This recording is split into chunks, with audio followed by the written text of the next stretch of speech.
say, can you see by the dawn's early light what so proudly we hailed at the twilight's last gleam, whose broad stripes and bright stars through the perilous fight o'er the ramparts we watched were so gallantly streamed, and the rockets regular, the bombs bursting in air, gave proof through the night that our flag was still there.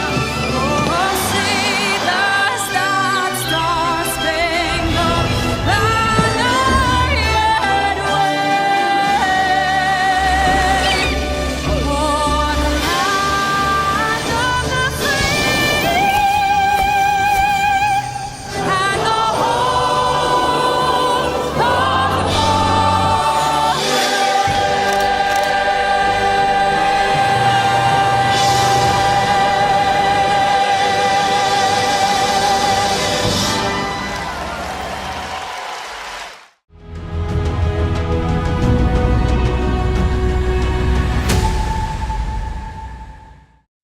Greetings, my dear beloved Americans and friends to America. I urge you to stay with us until the end of this broadcast and don't switch to anything else, please. Today, we will tell you about what awaits America in the near future. We're not talking about the 2024 elections, by the way. We're talking about something much more priceless to you than another election in our country. We're talking about your future, your life, and your loved ones. We're talking about an inevitable threat that is very real today. And this threat is not Mr. Putin.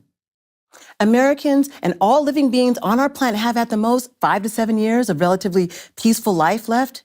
In just 10 years, there'll be no one left on our planet.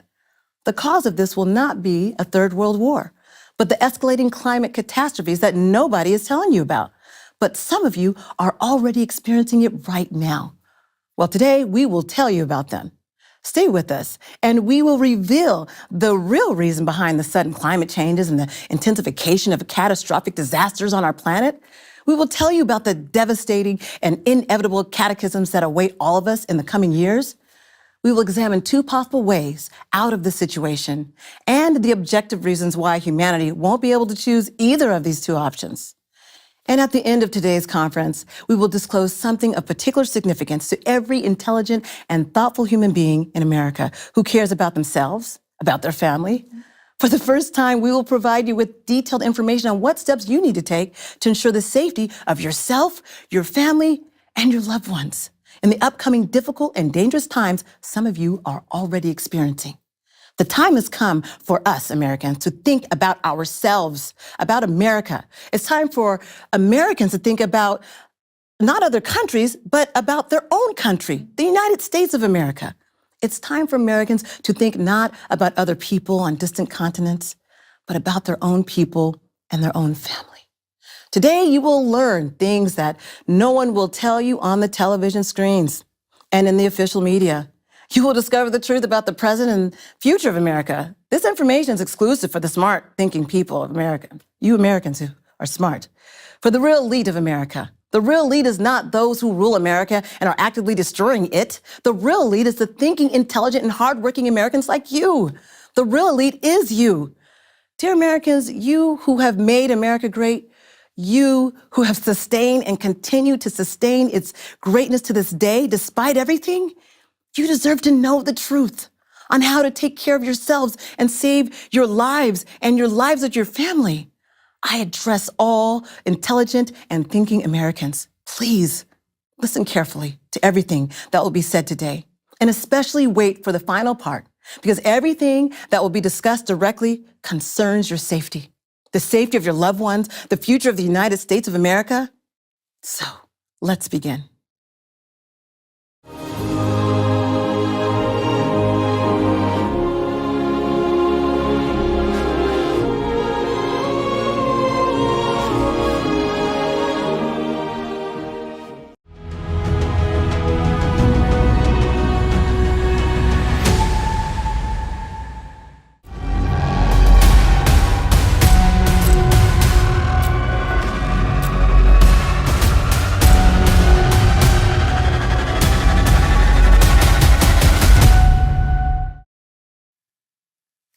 Greetings.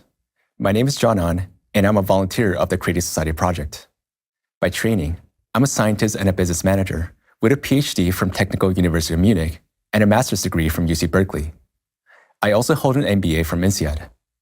My professional field is related to developing and commercializing new technologies in energy, chemical processes, and natural sciences.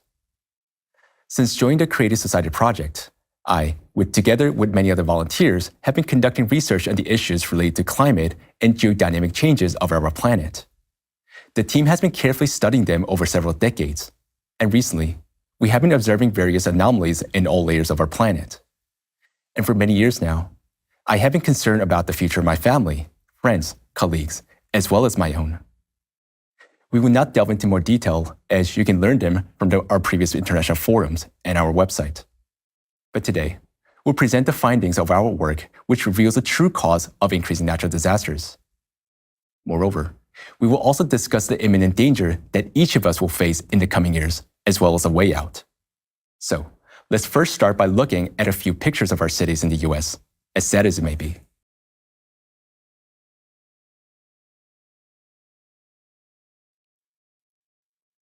Wow. This is horrible. So these catastrophes that we're looking at right now, that you all are looking at as well, not only are they horrifying, horrific, and whole cities are destroyed, but this almost looks like a bombing. I know we're not in Ukraine, but I hate to make the analogy, but this is what it looks like. It looks like we're in a war zone. Cities are getting wiped out. This is crazy. Yes, but bombs are not to blame here. All these massive destructions are the result of natural disasters. They've hit these American cities with tremendous force and energy. This is terrifying. Look at the trees and everything is just burnt out. We're talking about burnt to the ground. My God, what are we looking at here? This is complete devastation. And this really looks like after a war. I don't know what to say. But no war has ever caused or will cause humanity more harm than the climate catastrophes. Hurricanes, wildfires, tornadoes, floods, droughts, tropical cyclones. These are the bombs wreaking havoc in America today. The photos we've just seen together show the consequences of climate catastrophes that hit the US this year. These include intense wildfires in Hawaii and powerful tornadoes in Mississippi and Arkansas. So, John, I'm looking at these images. It's incredible. I cannot believe that this is all happening within our own country. Well, it's not only happening in America. Almost simultaneously with each of these major catastrophes, a number of similar natural disasters have occurred in different parts of our planet. You certainly hear a lot about the fact that the number of natural disasters has been growing rapidly for the last several decades. And this is really so. But only a few people talk about another alarming fact: the simultaneous occurrence of powerful cataclysms in the world. Moreover, it's important to note that severe natural disasters of various types begin to occur simultaneously. That is, those that occur on the surface of the planet, such as extreme precipitation and hurricanes, and those that occur inside the planet, such as earthquakes and volcanic eruptions. This suggests that we humans cannot be the cause of such irregular coincidences. But it's an indication that very abrupt and deep changes have started in our planet, affecting not only the atmosphere, but also all layers of the Earth. That is, both on the surface and in the planet's interior. This means that everything is much more severe than we have been told. And now is the time for every American to take care of their near future. But we will discuss this in more detail at the end of the conference. For you to have a better idea of what we're talking about, let us watch the next video. It will show how a huge number of extreme natural disasters occurred almost simultaneously every month this year in 2023, both in America and across the world.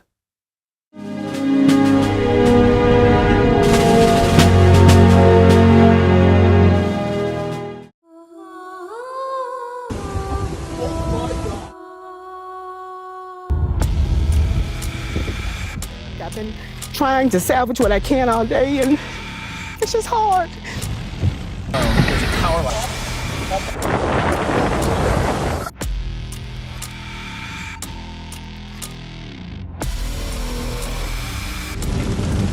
It's terrible. Our home is the product of years of hard work by my brother. For the fire to reach here and destroy everything?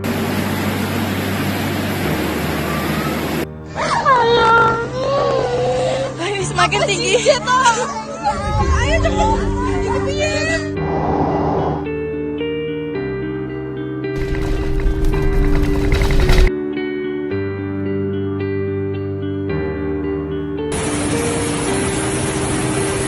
Já fica esse alerta aí, vocês vão ficar com as imagens.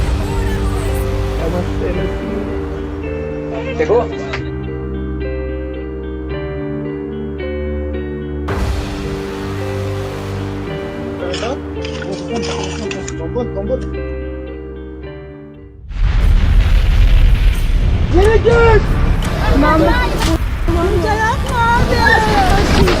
Can't express my feelings to you. I'm under the rubble, as you can see. And maybe 2 or 3 or 4 more families. Do you hear the screams of our neighbors?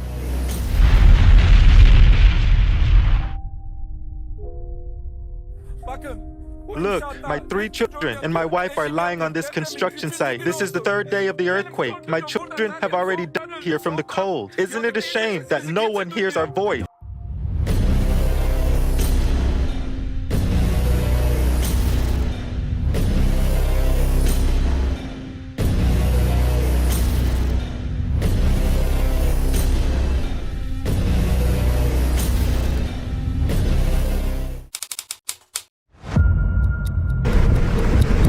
That's a violent tornado!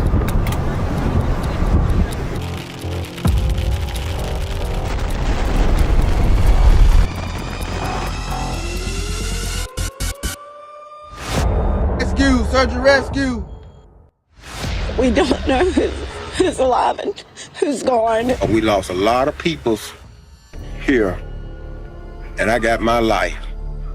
And material things don't mean nothing to me. I'm glad to be here. And I just thank God for that.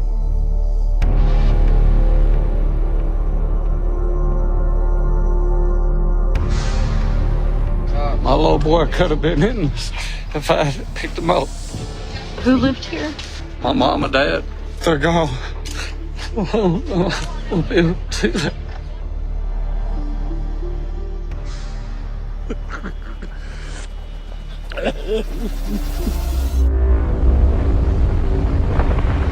It's scary. It's real scary. And all the people down that way, we just don't know if they're okay or not.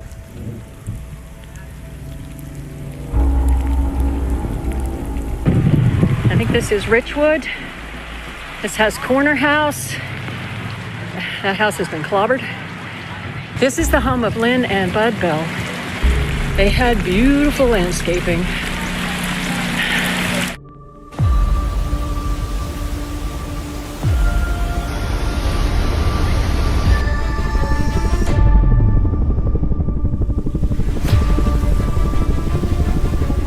No power.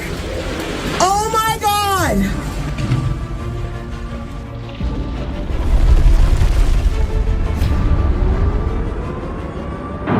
Christy, go downstairs!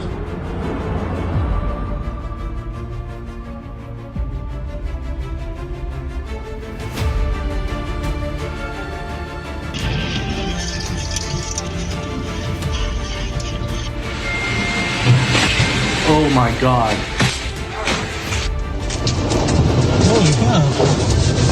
Oh my God, it's like right in front of it. Oh my God.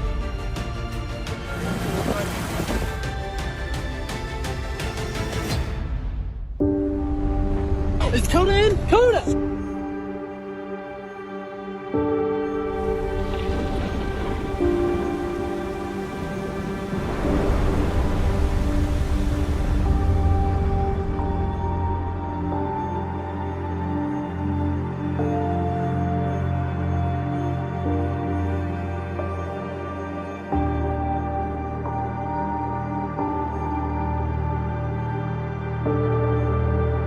It's worse. But we're alive. That's the main thing. We can rebuild. Lives is not something you can replace.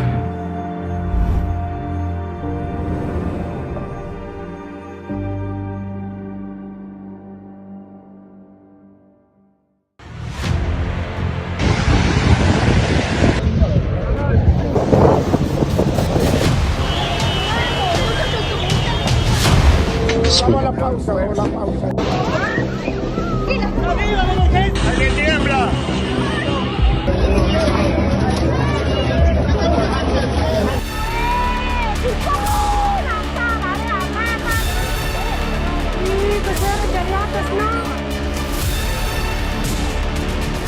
no, our house is going down. Oh Allah, Allah help us. Our roof has fallen.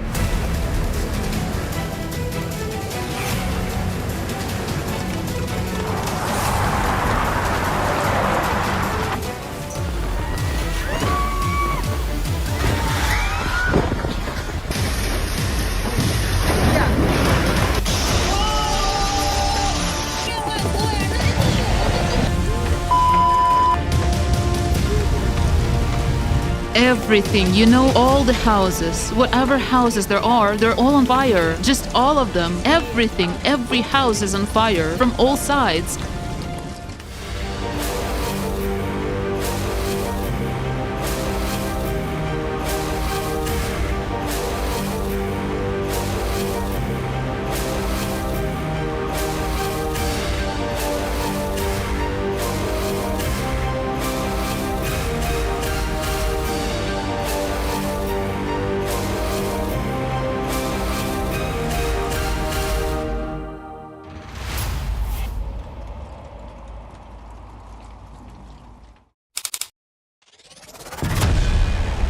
Tsunami warning. Evacuate.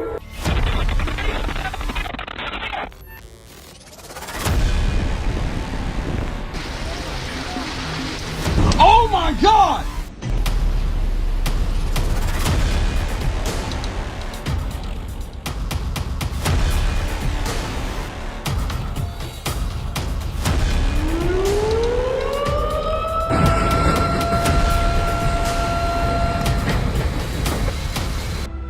You know, we looked, didn't it? We thought we were gonna I got multiple people injured and hurt in cars. Does anybody need help? time where I thought I was gonna die and I was gonna leave a lot of things undone. I know there's people here who today. All the property and everything, accessories can be replaced, but a life, it can never be replaced. And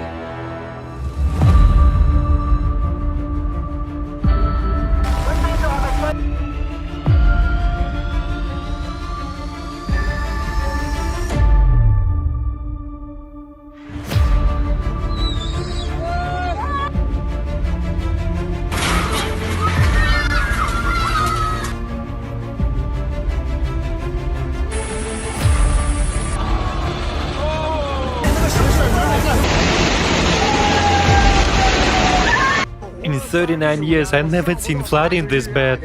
I just saw a child. Frightened children they can't get out at all. Madre mía, qué angustia.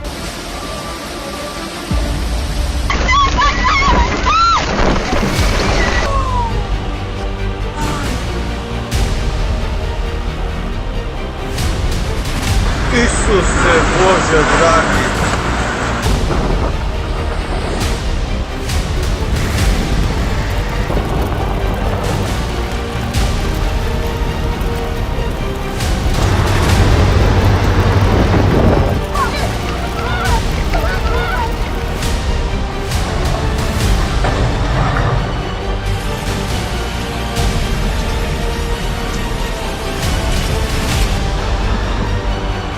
What the fuck?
gosh, this is a huge number of powerful catastrophes that are occurring at the same time, all at once, and this is destructive.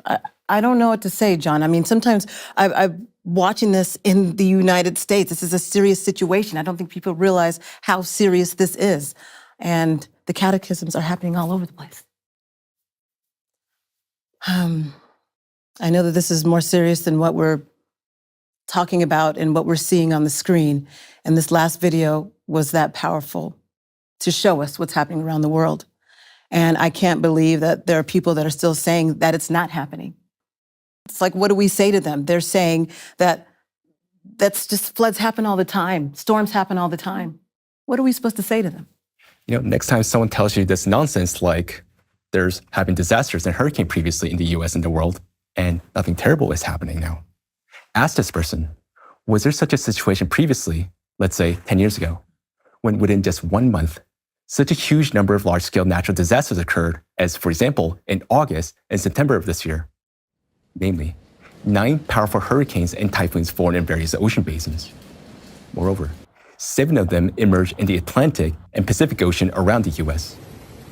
At the same time, in Canada, the largest fires in the country's history destroyed millions of hectares of forests. The total area devastated by the fires is close to the size of the state of Florida. At the same time, apocalyptic fires in Greece and Spain were spreading very quickly due to strong winds. And on the island of Maui in Hawaii, almost the entire city was burned to the ground. Simultaneously with these events, catastrophic floods hit Florida, California, the entire northeast of the US, Spain, Greece, Bulgaria, Turkey, Hong Kong, and Primorye territory in Russia. During the same period, there was a deadly flood in Libya, which also destroyed an entire city and took away lives of more than 11,000 people. At the same time, a new powerful eruption of Ubinas volcano in Peru and Kilauea volcano in Hawaii began. Meanwhile, inhabitants of Morocco faced one of the most abnormal and destructive earthquakes in the history of their country, with thousands of people losing their homes, possessions, and lives all at once. Such a picture has never been observed in the past, and this is a fact. Such a disturbing synchronicity of the avalanche-like cataclysms, both atmospheric and geophysical ones, started to be observed only in recent times. We clearly know what distinguish climate catastrophes happening and increasing nowadays from those that occurred even 10 years ago. It is their simultaneous occurrences, abnormalities, numbers, and strength. Thank you, John. I know this is a lot for us to encompass and talk about these cataclysms that are taking place everywhere, seems like nowadays, and it's happening significantly more and more and more, and it's abnormal. And maybe we didn't notice abnormalities before. Some of us are just now recognizing it right now. And this force is becoming greater in number. Yeah, that is correct, Julia. And in addition, there is a certain pattern in the cataclysms that occur nowadays. Therefore, by means of an interdisciplinary scientific approach, it is possible to identify which territories will be affected by the most powerful disasters in the nearest time and which will not. But we will discuss this later. Now, let's go back to the distinctive characteristics of the cataclysms taking place today. The increase in the amount of damage will be one of the most clear indicators that points to the growing strength of natural disasters. And now, you see the graph showing how the number of natural disasters has been growing in the US from 1980 to 2023.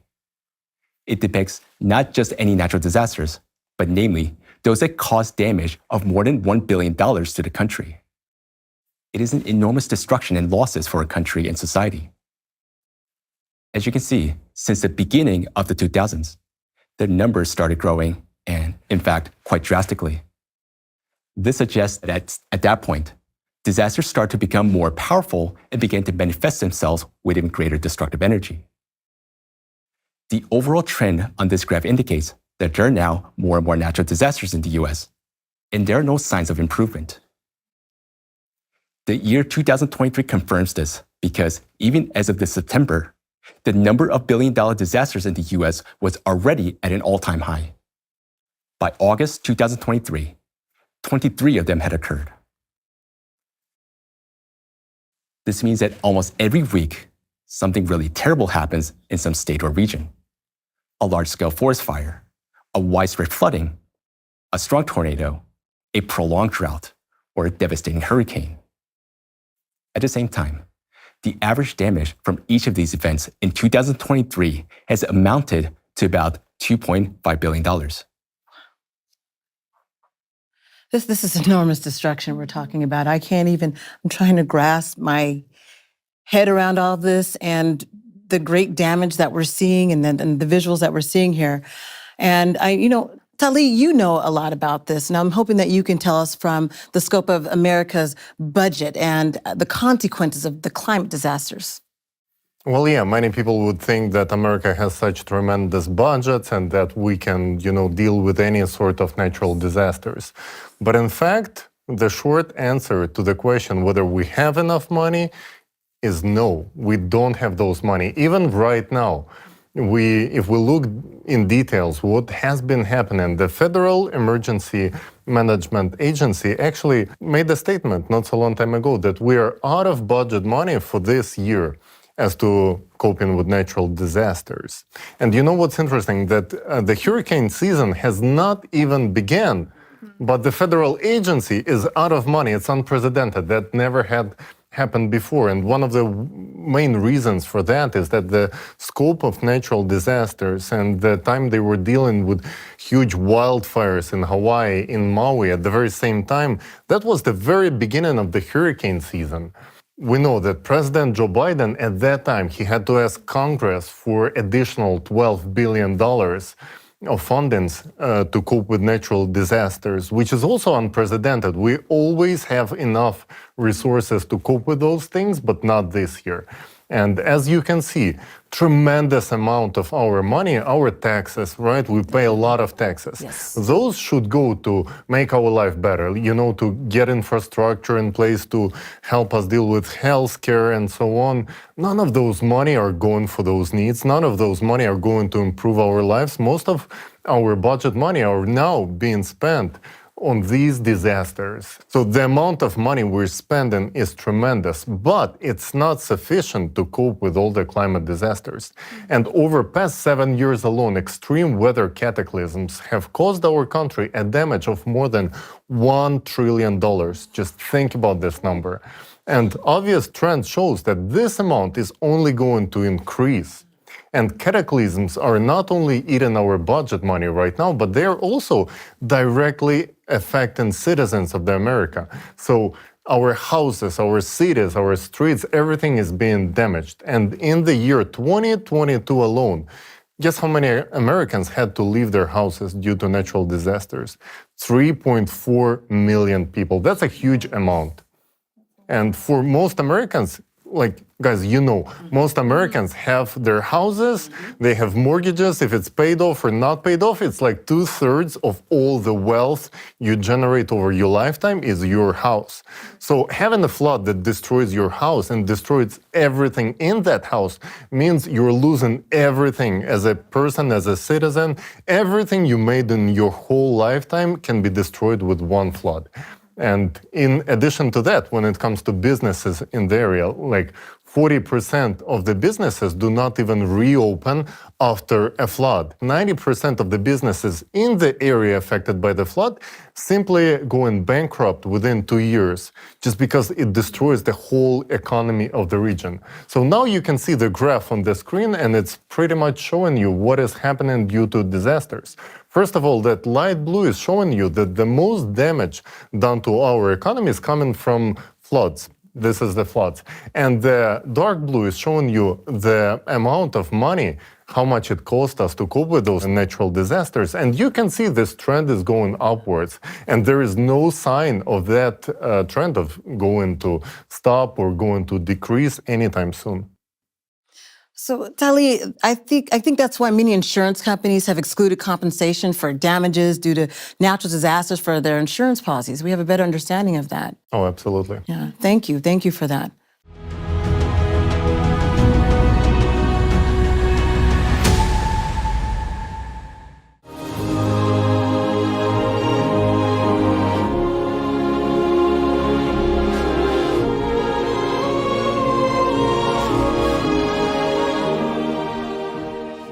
So not only is the climate, though, destroying our country, but it also has gotten into our pockets. So, John, is this going to keep happening? Are we going to keep spending money on catastrophes as Americans? Yes, citizens? I believe so. And I'm more than sure that every American watching us right now has already suffered from natural disasters in one form or another, or knows relatives or friends or acquaintances who have experienced it.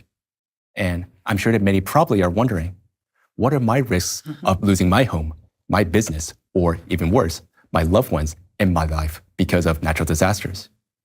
And when people ask themselves this question, what are so many short-sighted people doing?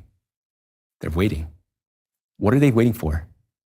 They're waiting for someone from the top to inform them about the risks and dangers. But tell me, were the residents of Lahaina, Hawaii informed about the risk and danger, where thousands of Americans suffered from the forest fire and the whole city was destroyed? Were the residents of Marrakesh and Morocco informed, where 3,000 people died from the earthquake? How about the residents of Libya, where over 11,000 people died from flooding and the rupture of 2 dams? Note that tens of thousands of people are still missing there. This is sheer horror, all of this, just trying to encompass what's happening in real time in our world and happening at night. These things are happening at nighttime. Nobody was warned. The people weren't warned. So is this how it's going to be going in the future? Not being warned? It's just going to happen like this? Yep, I believe so. And of course, in this situation and in the future, nobody warned them. And let's be honest, is it beneficial for someone from the top warn us about the risk and spend huge amount of money to evacuate us? Or is it more profitable for them to allocate money to purchase portable morgues and plastic body bags? Unfortunately, the truth of consumer society is harsh, no matter which country we live in. And the truth is that no one cares about people. Therefore, if we Americans want to take care of ourselves, our families, or even simply our businesses, we should not wait until someone else warns us about the risks. We should figure it out ourselves. For this very reason, we're holding this conference today for smart and thinking people who understand the situation and who are ready to figure out the risks on their own. Figuring out the risk means to see a holistic picture of all the threats, which we will describe to you in detail. Because today, the whole point is not just the growth in natural disasters, but in the big problem that is happening inside the planet. So I encourage all of you, as intelligent individuals, to really understand the reason behind what is happening, as well as what awaits us next. In order to ensure our safety, it is crucial for us to recognize not only the threat, but also its magnitude. Therefore, if you're ready, let's go deeper to figure out what risks of natural disasters actually pose, and most importantly, why they occur. At the end of our conference, you will learn the main thing, the information that will help to ensure the safety of you and your family. So, John, you've totally shocked me, as usual, and I've got a whole bunch of questions. I'm sure viewing audience members also do, but I honestly admit I'm scared, and I'm sure other people watching this are scared of what they're seeing. And why have more natural disasters started occurring on Earth? They want to know this. What is the threat, and what should we be expecting next? Yeah, that's a great question. And to answer this question of why the number of cataclysms is increasing, it's necessary to understand an important fact that all cataclysms primarily represent a release of energy in the system of our planet. Hurricanes, tornadoes, intense precipitation, all this is certainly a release of energy. Now, cataclysms increasing in number, and this means additional energy has appeared from somewhere in the Earth system that triggers their formation. So what is actually happening to our planet? Climatologists are looking for an answer to this question on the surface and in the Earth's atmosphere. But in order to really understand what is happening to our planet and what is a real danger threatens us, and it's now important for us to look not upwards, but down inside the Earth. Anastasia, this is very interesting, but why do we need to look down? Because now besides the increase in the temperatures, what we all constantly hear about, and in addition to the increase in floods and hurricane, there is also an increase in another very dangerous type of cataclysms, the growth of which we are told very little about. It is the increase in the number and magnitude of earthquakes. So the growth of which clearly cannot be explained by the anthropogenic activity, right? Absolutely. You're absolutely right. Exactly. Look at that graph. And it shows the number of earthquakes on Earth. They're actively growing. And in the last 20 years, you see tremendous growth. And this is a very alarming signal. And take a look at another graph. At this graph, you can see the number of the significant earthquakes with a magnitude 6 and above happening everywhere in the world and causing severe damage. You can build such a graph yourself right on the USGS website. You just need to go to the website and select the earthquakes of magnitude 6 or higher and the significance criteria of 1,000. Every earthquake, first of all, is the release of energy from our planet's interior, and the steady increase in the number of earthquakes, especially those of large magnitudes, suggests that the more of this energy has emerged inside of our planet.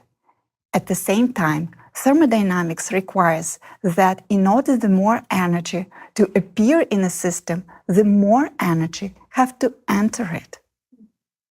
And if we look at the current earthquakes in terms of the amount of energy they release, we also will see the clear increase there. Now you can see a graph showing the energy accumulated by earthquakes in each of the year. Each fret represents the total energy of earthquake in a given year. Each bead represents an earthquake with a magnitude of 6 or higher for the year. The higher the bead is located, the more energy the earthquake released. Please note that the earthquakes which occurred in 2023 exceeded those in all previous years by the amount of released energy, although the year is not over yet. And look at another graph.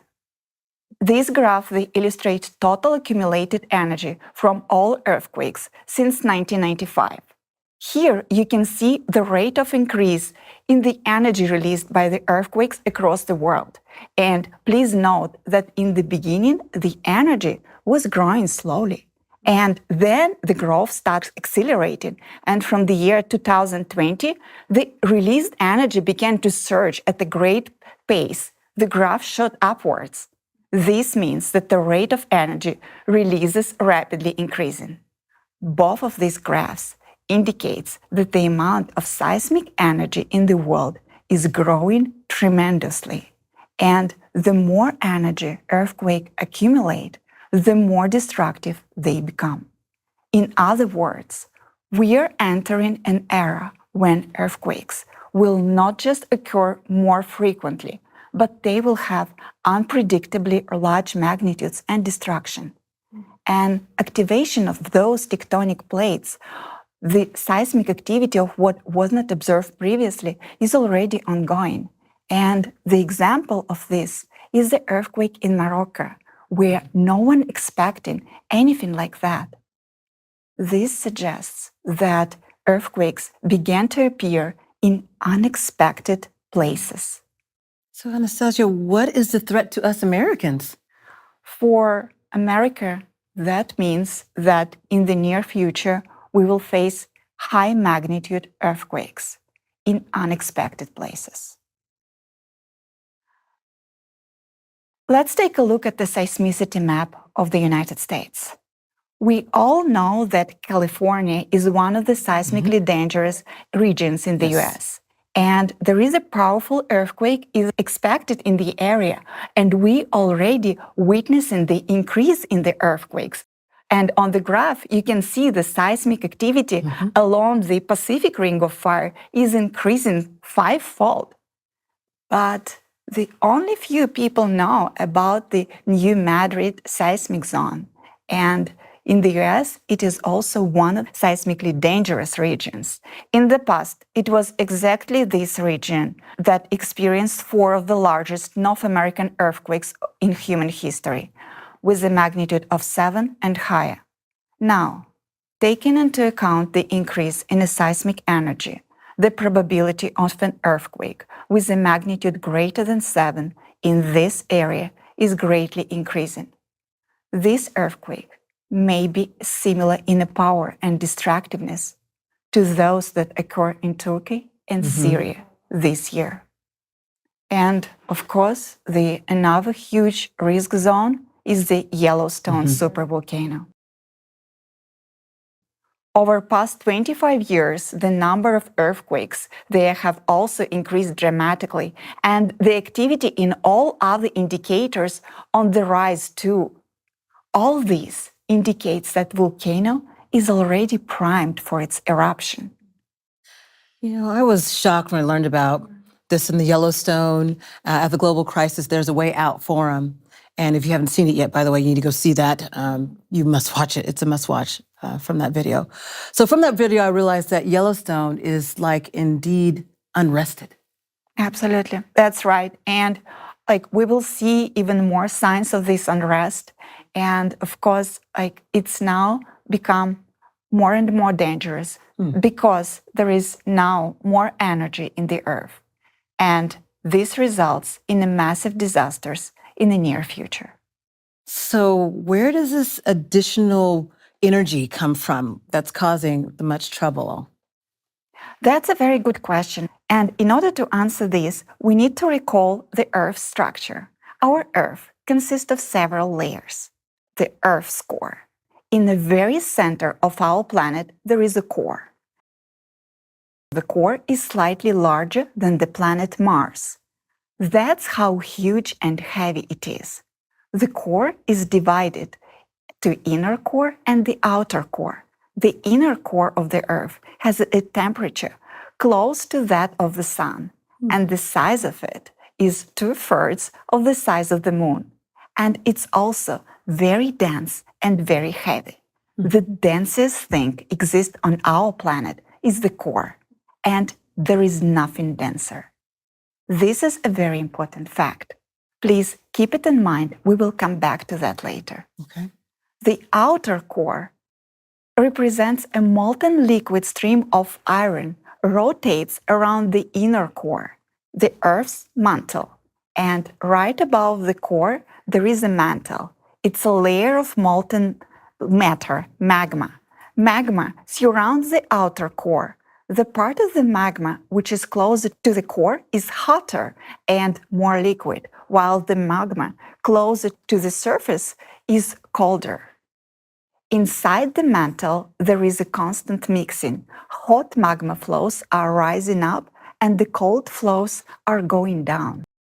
The Earth's crust, there is the upper, thinnest layer of the Earth that we can see and where they live. It consists of hard rocks and it's called the lithosphere. The crust is divided into several large and small plates, and they are joined together like a puzzle pieces. We live on this thin crust, and all the life conditions what we have here and the changes what we observe on the surface are largely dictated by what is happening inside in the inner layers of our planet. Sorry, guys, I'm not a scientist, but I really want to understand how it all works. May I give you a simple analogy or explain the structure of our planet for better understanding for all of us? Let me know if that makes sense. Of course, that's very interesting to hear. Yes, we can compare our planet to a hamburger. Just like a hamburger patty, the core is the most important and delicious part of the hamburger. It is hottest, the densest, and the heaviest. However, if a patty of such density would be served to you in a restaurant and you try to take a bite, you would break all your teeth and would never go back to that restaurant again. Great analogy. Okay, there is a ketchup on top of it. but it's also very hot, and it may be compared to the outer core. Right, but if such a ketchup with a temperature above 9,000 Fahrenheit was served to you in a restaurant, that would burn everything around it. Oh my God, it's great that we are so far from the core. For now. As for the Earth's mantle that surrounds the core and consists of molten material, it may be compared to melted cheese, which surrounds the central part of the hamburger. The Earth's crust may be compared to the upper part of the hamburger, which is a crispy crust, but only in our case, it's very thin. And everything that is happening on this thin crust basically depends on what is happening inside the cheese, ketchup, and the patty. Yes, exactly. And don't forget that that hamburger, that is our planet, is flying in the solar system in the boundless space, while everything that is happening in the outer space also directly affects it. So, in order to understand what is happening to our planet Earth and where the additional energy is coming from, we will actually need to look at what is happening inside of our planet, around the core, and what affects it from the outer space. Wow, that's really interesting.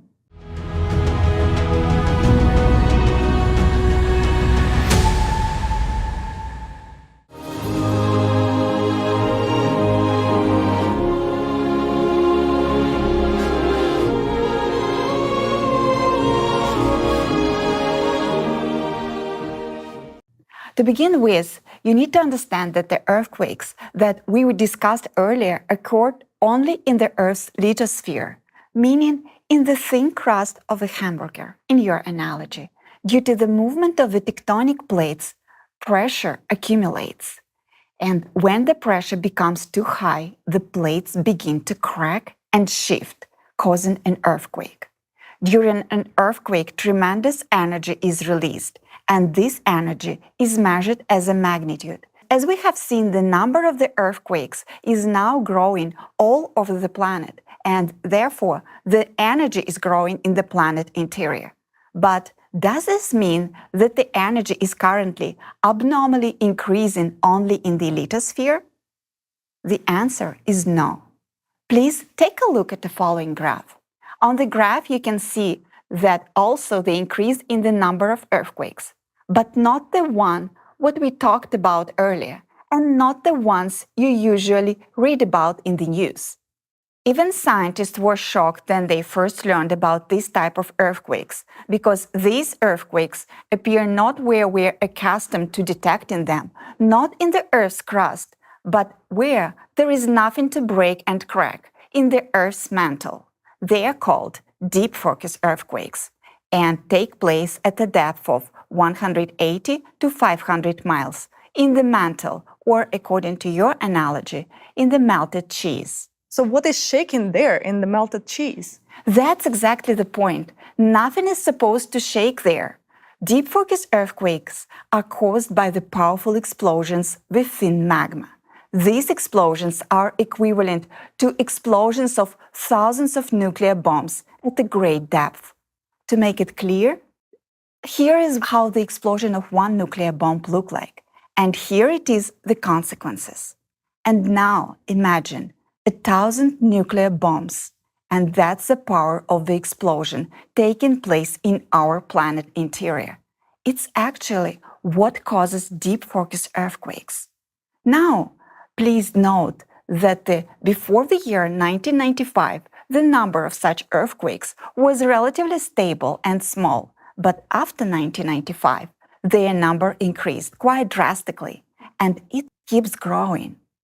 What does this indicate? This indicates that since 1995, some force inside the Earth began to trigger the occurrence of such earthquakes. So you mean since 1995, more explosions are occurring inside of our planet? Yes. Why are these explosions happening inside our planet? Because the magma closer to the core has become excessively heated, And when it collides with the magma closer to the surface, which is not as hot, such explosion occurs. For the quantity of hotter magma to increase, something must heat it up. And what can make the magma deep in the earth hotter? Only the planet's core. Or in your analogy, the hamburger patty with a ketchup around it. So, here is the answer to why the magma is heating up so much. It receives this energy from the core because the core itself have started to heat up more. And this is not only indicated by increase in a deep focus earthquakes. We can also deduce its heating from another factor, the activation of volcanic activity on Earth. You can see the graphs showing how volcanoes around the world have sharply increased in activity recent years.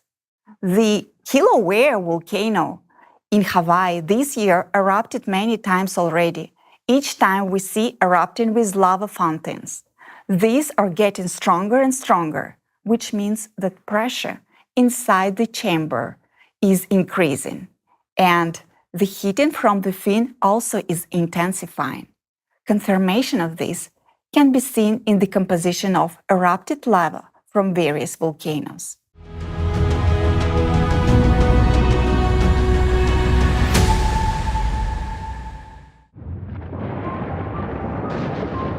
Typically, when a volcano erupts, magma comes out from the reservoir under the volcano, known as the magma chamber, where it has remained since the last eruption.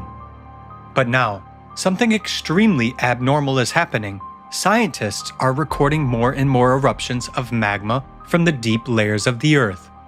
This magma has a different composition, and it is hotter and more fluid. It is happening due to the heating of the Earth's core, which causes the magma in the deep layers to heat up. Its temperature and pressure surge to such a degree that magma ascends from the depths, erupting directly onto the surface from the Earth's mantle. Can you imagine how much energy magma needs to overcome such a vast distance and rise to the surface with such intense pressure? This distance is approximately 1,500 miles. That means it has the strength and energy for such an ascent. This deep-seated magma is the trigger behind supervolcano eruptions. Its signs are already being documented in volcanoes across the globe. And this is just the beginning. Soon, volcanic eruptions throughout the Earth will become more destructive and catastrophic. As a result of increased magma activity on Earth, other anomalous volcanic processes are also being observed. For example, in 2019, the new underwater volcano, Mayotte, appeared off the coast of Madagascar, where one had never been seen before. Usually, the formation of new volcanoes takes decades or even centuries. Yet, it took just 1 year to create a new magma channel in the 50-mile thick crust. Imagine how much additional energy is needed to accomplish that.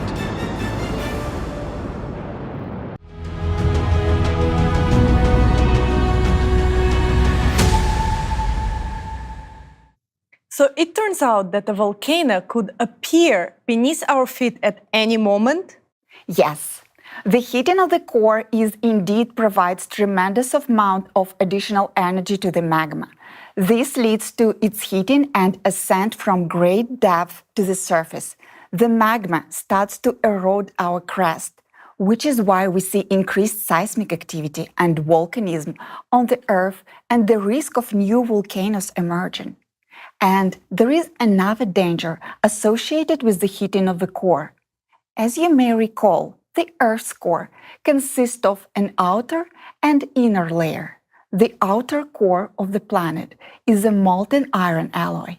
The movement of this molten iron around the inner core generates the Earth's magnetic field. We compared this molten iron to ketchup.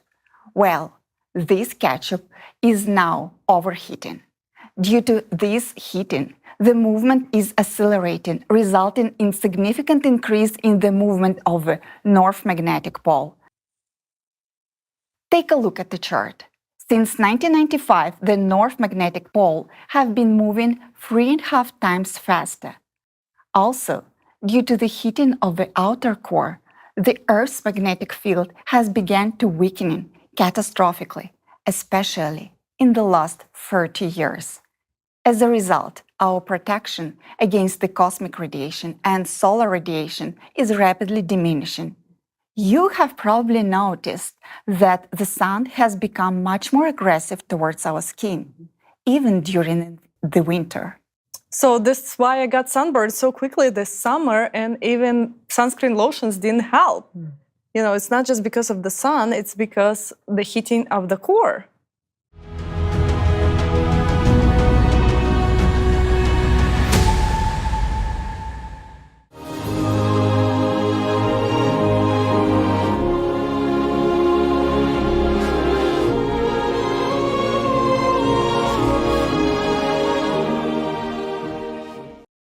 You know, for me, this is a big discovery, how much the Earth's core evidently affects our lives. And I think it's time to get the long-awaited answers to the questions that concern all of us, including me, like why did the Earth's core start heating up so rapidly? Where did it get the energy for this heating? And why? Well, so let me break it down step by step, okay? The core synchronizes and stabilizes all processes on Earth. It was stable for a long time. But since 1995, there have been fundamental changes in the core. We understand this because in 1995, the magnetic pole drift accelerated. Also, as you may recall, in that same year, there was a sharp increase in the number of defocused earthquakes, which are explosions in the mantle and a sharp rise in cataclysms. And let's draw attention to another crucial fact about our planet's core. It's not widely known, but it holds a great significance. In 1998, scientists recorded an unprecedented event, a jump of the Earth's core. They observed this by tracking the Earth's center of mass using satellites. As a result of this jump, the core shifted northward in the direction of Siberia.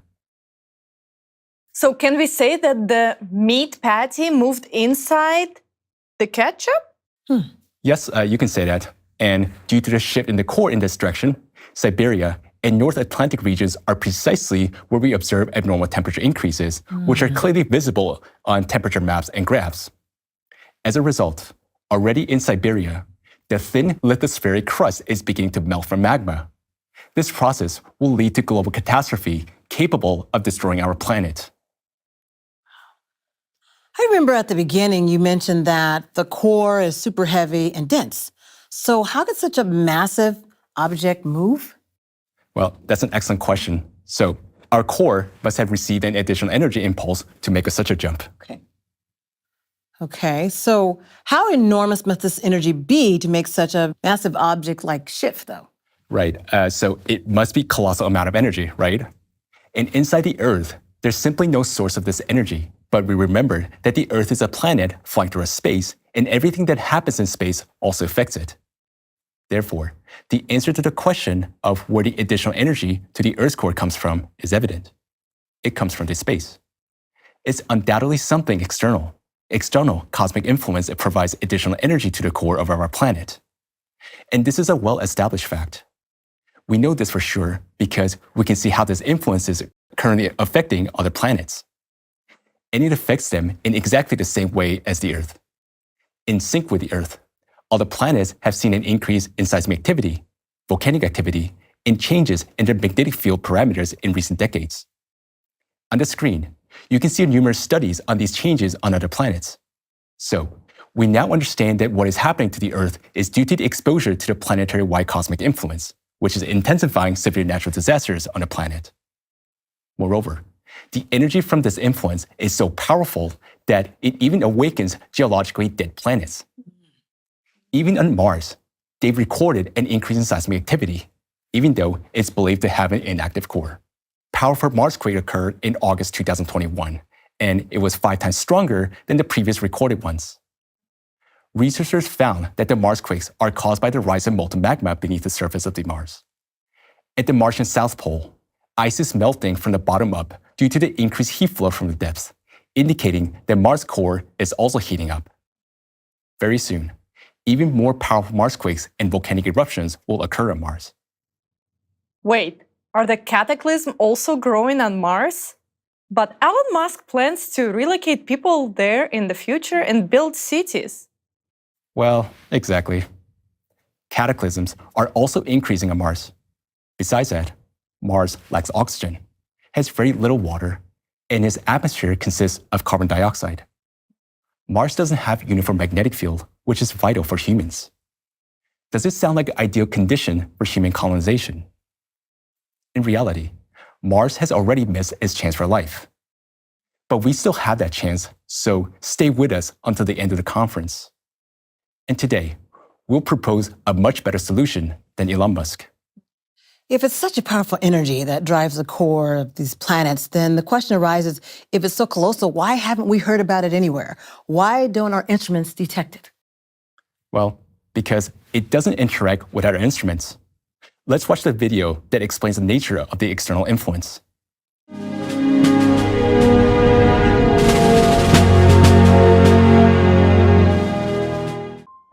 Today, from the depths of space, our planet is experiencing a stream of high-energy external influence that modern science has not previously studied. This influence affects the core of our Earth, leading to unprecedented planetary cataclysms that are intensifying worldwide. Why aren't our instruments detecting this cosmic influence? That's because this energy possesses unique properties. It doesn't interact with our atmosphere, our Earth, or us, but only with the planet's core. As an analogy, let's think about X-ray radiation. It easily penetrates clothing and soft tissues of our bodies, such as muscles and organs, but it can't penetrate dense structures like bones. In X-ray images, we mainly see bones, which are the densest and not penetrable to that form of radiation. To understand how this cosmic influence works, imagine a stretched volleyball net with a granite sphere-shaped monument behind it. Let's say this monument represents the Earth's core. You have a handful of peanuts and you throw these peanuts at the volleyball net. Because the holes in the net are quite big, the peanuts will pass through the net without interacting with it. But they will collide with the granite monument. The radiation is like those peanuts, and all the matter on our Earth is like the volleyball net through which it passes. In the Earth's core, the densest substance is the solid sphere with which this influence collides. Since this influence affects only the core and does not directly interact with objects on Earth, we cannot detect it with our instruments. We can only track its effects through changes in our planet's parameters and the increasing frequency of cataclysmic events. Therefore, external cosmic influence directly affects only the Earth's core. It continuously provides additional energy to the Earth's core, leading to instability and core heating. This, in turn, heats the magma around the core, causing it to expand and rise towards the Earth's crust, heating the Earth's crust in the process, which increases the frequency and intensity of natural disasters around the world.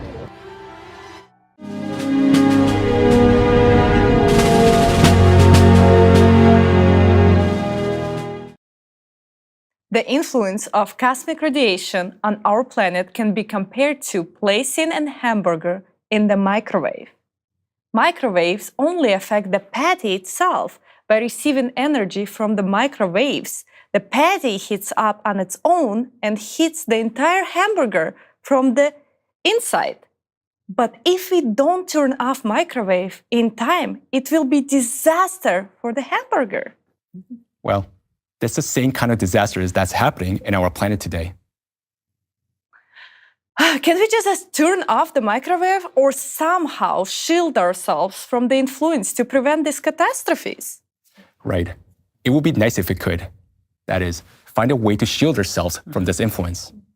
We'll discuss how to do that in a bit later in our conference. But we'll also talk about what to do if we can't do it. So, I urge the viewers to make sure to watch our conference to the end.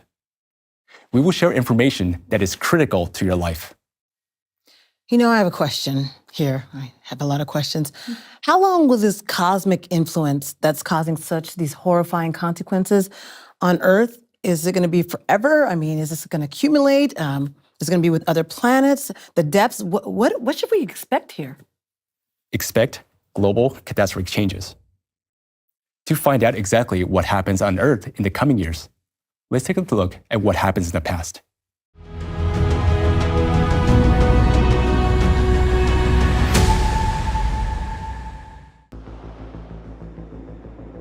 Today, we all notice a sharp increase in the cataclysms on our planet. But what if this is only the beginning? To understand what further catastrophes await us, let's delve into the history of our Earth. Modern scientists can reconstruct the Earth's history by studying ancient ice layers known as cores, examining rock formations, fossils, and various soil layers. All this material is like the planet's chronicle, valuable records of how the Earth's climate has changed over millennia. Thanks to these studies, scientists have realized that the changes occurring on our planet today, such as the increase in volcanic activity, the rise in the number and intensity of earthquakes, the sudden temperature spikes, the drift of the magnetic poles accompanied by the weakening of the magnetic field have occurred 12,000 years ago.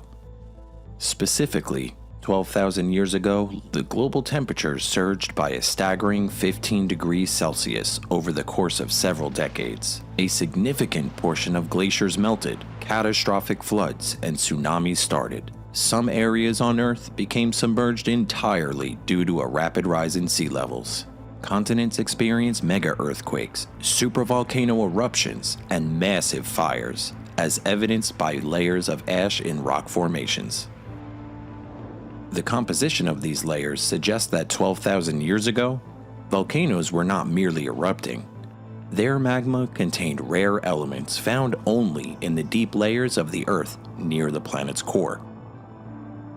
This indicates that the magma originated from deep layers, much like what we observe today. The only plausible explanation for this would be the overheating of the Earth's core. The massive amount of energy required for such magma heating and its ascent from the depths could not have appeared out of nowhere. Core overheating can only occur due to receiving additional energy from the outside, from the external cosmic influence. Therefore, the cataclysms that occurred 12,000 years ago were also the result of external cosmic influence. Another consequence of core overheating, both today and 12,000 years ago, was the weakening of the magnetic field and the drifting of the magnetic poles. All of these abnormal changes in cataclysms 12,000 years ago led to the mass extinction of megafauna and a sharp reduction in the human population, including the disappearance of the Cro-Magnons. Remarkably, a similar surge of catastrophes was observed not only 12,000 years ago, but also 24,000 years ago, and even earlier at 36, 48, 60, and 72,000 years ago. Thus, we can see that the intensification of catastrophes on Earth occurs cyclically every 12,000 years. This implies that the cosmic influence that provides additional energy to our planet's core affects Earth once every 12,000 years. Each cycle of global catastrophes leads to the extinction of biological species. 72,000 years ago, after the eruption of the Toba volcano, humanity nearly went extinct, with only around 10,000 people remaining on Earth. It's worth noting that even more severe cataclysms characterize each 24,000-year cycle. The bad news is that today, we are not just living during the time of external cosmic influence, we are living during the 24,000-year cycle, which is even more destructive. We will enter this cycle in the year 2024. This means that the energy affecting the planet's core and the intensity of destructive cataclysms will increase significantly. This cyclical cosmic influence can be likened to a flashlight in the fog, in the darkness. There is a concentrated beam of light, and there is scattered illumination around it. Only the scattered portion of this cosmic light is now reaching Earth. The concentrated beam hasn't even touched us yet. And we are already witnessing a rapid increase in the number and intensity of cataclysms. It's only going to get worse from here.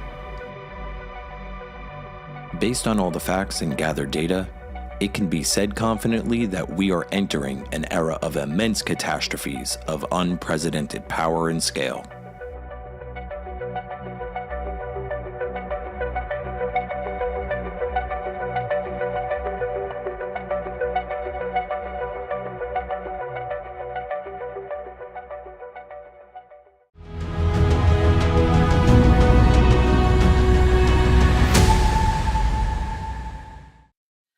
And each time during the times of this influence, humanity faces catastrophes of unprecedented strength and scale. But what does that mean for us?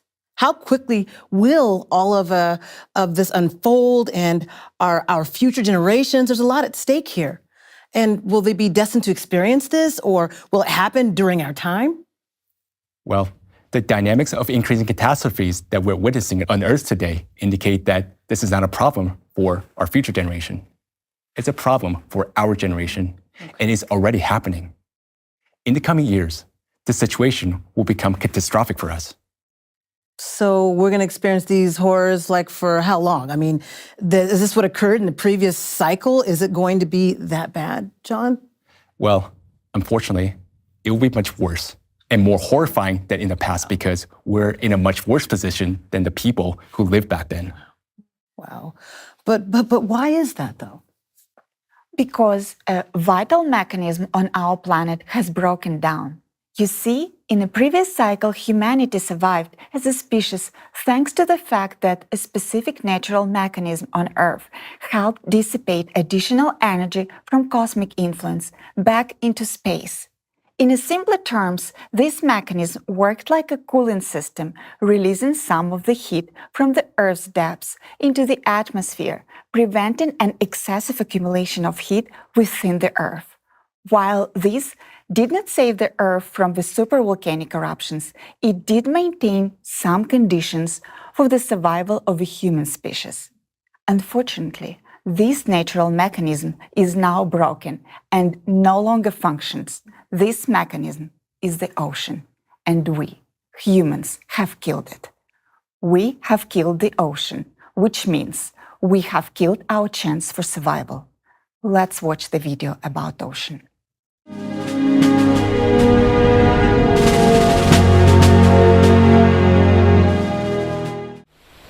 The ocean is dead. We have killed it. You might have a question. How did we, humans, kill the ocean? After all, the ocean has been such a force for billions of years on our planet. The answer is quite simple. Do you know what sets our humanity apart from all other species that have ever existed on Earth over billions of years? We started doing something no one had ever thought of before. Producing synthetic hydrocarbons, more commonly known to you as plastic. Before us, there was no plastic in the ocean. And starting from the 1950s, all the plastic produced on the planet, sooner or later, ended up in the ocean. And now, by various estimates, there are between 75 to 200 million tons of plastic in the ocean. If you were to add up the surface area of all the plastic trash islands in the ocean, it would be equivalent to the size of the United States and Australia combined. Moreover, the volume of plastic that is visible on the ocean's surface is only a tiny fraction, no more than 1% of all the plastic, as the majority of it is dispersed deep within. By the way, it is for this very reason, for the first time in history, that coral reefs have started to die. These massive living organisms in the ocean that existed for billions of years without trouble. All of this is because the ocean now contains plastic. Why is plastic so dangerous for the ocean?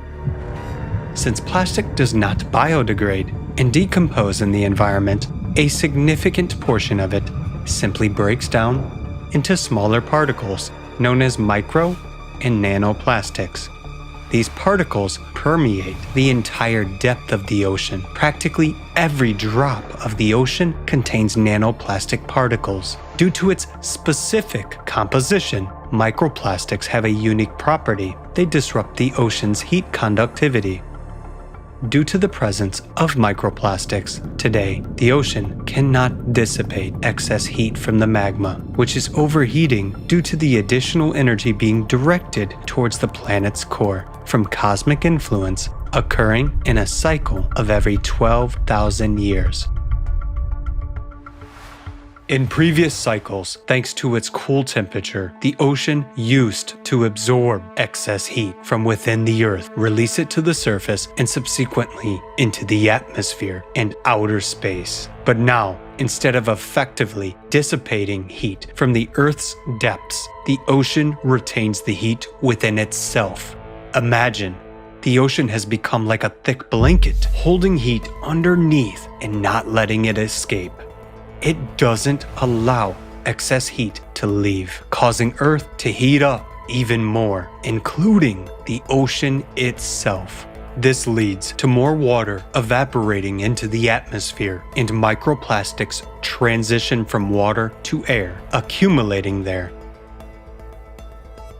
Here's the crucial point. This microplastic in the atmosphere prevents excess heat from leaving the planet. In the end, the excess energy that comes from the cosmic influence stays on Earth, leading to intensified catastrophes. You can imagine this process as if we placed a hamburger in a plastic bag and started heating it. The plastic bag doesn't allow the heat to dissipate, so in this case, the hamburger heats up much more, which means the patty, ketchup, and cheese overheat even more. That's exactly what's happening to our planet, its core and magma. They are heating up even more because the heat isn't dissipating. And this is happening for the first time in history. This is very clearly seen on the graphs. This graph is crucial. Horizontally, it represents years, and vertically, it shows heating. The red line represents heating from the bottom of the ocean, while the blue line represents heating from the top. Before 1995, the surface water was warming more than the deeper layers, and the blue line on the graph was above the red. But then, everything changed. The water began to heat up more from below, as evident in the graph where the red line swapped places with the blue one. The reason for this shift is the rise of magma to the oceanic plates, which started heating the water column, similar to how a heated floor warms the air in a room. Because of this, the ocean began rapidly accumulating heat in its depths. The next graph shows that over the past 30 years, the rate of ocean warming has increased by 450%. The additional heat generated as a result of this accelerated warming is equivalent to the energy that would be released if 10 nuclear bombs were detonated in the ocean every minute. Just imagine the immense amount of energy involved. Before you is a graph showing the rapid increase in the temperature of the North Atlantic Ocean. A particularly sharp spike in 2023 indicates that the amount of thermal energy escaping from the depths has increased significantly. On this graph, the horizontal axis represents months and the vertical axis represents temperatures. The graph contains multiple lines, each representing the ocean temperature for a specific year. The yellow line represents the temperature for 2016. the red line for 2023, and the black line represents the average temperature over the entire observation period. The red line for 2023 is significantly higher than all the other lines. This indicates that the ocean temperature in 2023 is much higher than all previous years, which is unprecedented. Look at the temperature graph for the Gulf of Mexico, which significantly impacts the climate in the United States. In August 2023, the temperature simply shot up compared to previous years.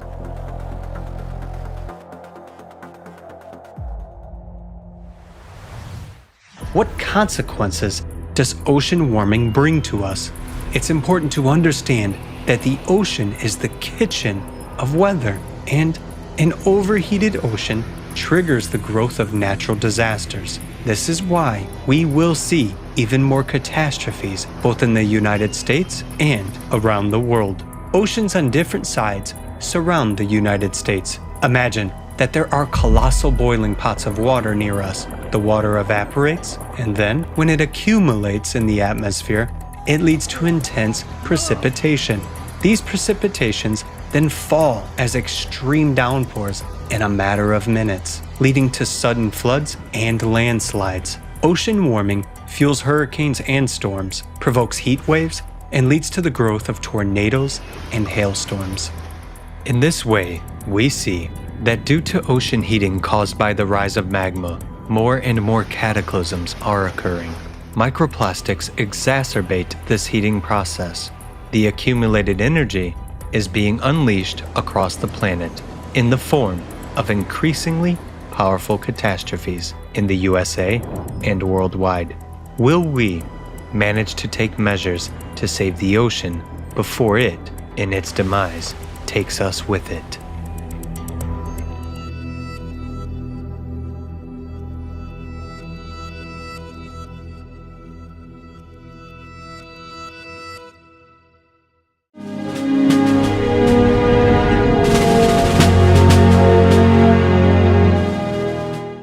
It is important to understand that the ocean is the kitchen of weather, and an overheated ocean triggers the growth of the natural disasters. That's why there will be even more catastrophes in the United States and around the world because of this. So how much does this increase the threat to the United States? After all, our country is surrounded by oceans on both sides. Yes, indeed. Our country is surrounded by the ocean. And of course, as has been mentioned before, the warming up of the ocean is a perfect fuel for the hurricanes. So this energy that is accumulating, it makes the water evaporate, and then the hurricanes becoming longer. They have more energy, they cover greater distances, and they can even go to the inland cities. So not only the coastal areas, but the inland is being also under attack from these hurricane storms.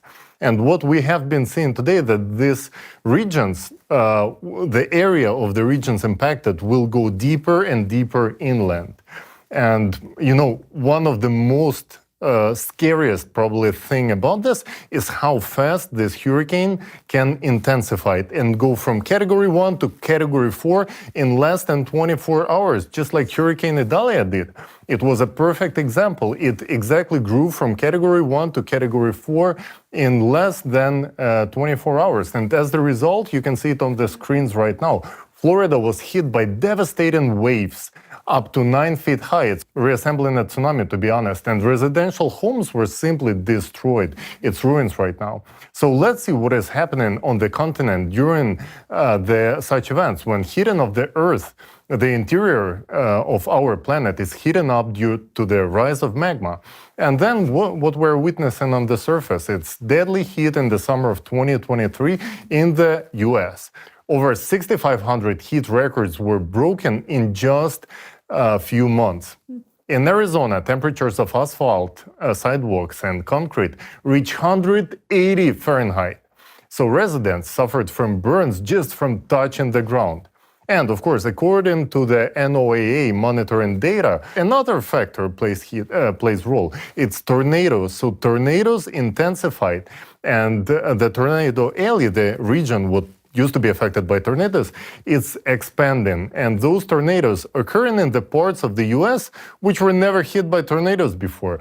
So this is something really, really abnormal. And these tornadoes soon might affect areas in which you would never expect them to see. I know we had them in Los Angeles, but I know, Julia, you had a story, right? Well, yes, we did. I mean, the fact that a tornado hit in the Central Valley where I live, it was completely unexpected. We didn't get any warning. Nothing came on our phone until it was actually happening. And the shock were the winds that just picked up automatically. It just was so surprising that we were not prepared. There was water coming underneath the doors. We have 3 levels in our house, and it was coming through all 3 doors. And I didn't get any warning from my local city officials. I didn't get any warning from any government officials. It was a shock to me. And I went out there and recorded it because I was so shocked. There was nothing in the weather, nothing that told us that this was about to happen. Yeah, you know, on social media, they were making jokes about it. Well, so far, they can still make jokes. They used to say that, you know, you get tornadoes in Texas, but in California, you get earthquakes, so it evens out. Well, right now, that doesn't even out. You get both everywhere. And when it comes to California, well, we had tornadoes right in Los Angeles, but that's not even the worst thing that can affect us, right? Because hailstorms are also increasing, and those becoming abnormally large, like literally large on scale, and they causing more and more damage. And please pay attention to the graph you can see on screen right now. This is the increase in precipitation in the US. Additionally to that, the convective storms have been intensifying and affecting more larger areas in the United States. And those bring abnormal thunderstorms and lightning. And this phenomena has been not only dangerous by itself, but it's also a sign of a much greater things that are happening on our planet. And we discussed it earlier, why this is happening. This indicates that also deep focused earthquakes happening within our planet, releasing this more and more energy on the interior. So our magnetic field is changing due to these changes and creating more troubles in our atmosphere.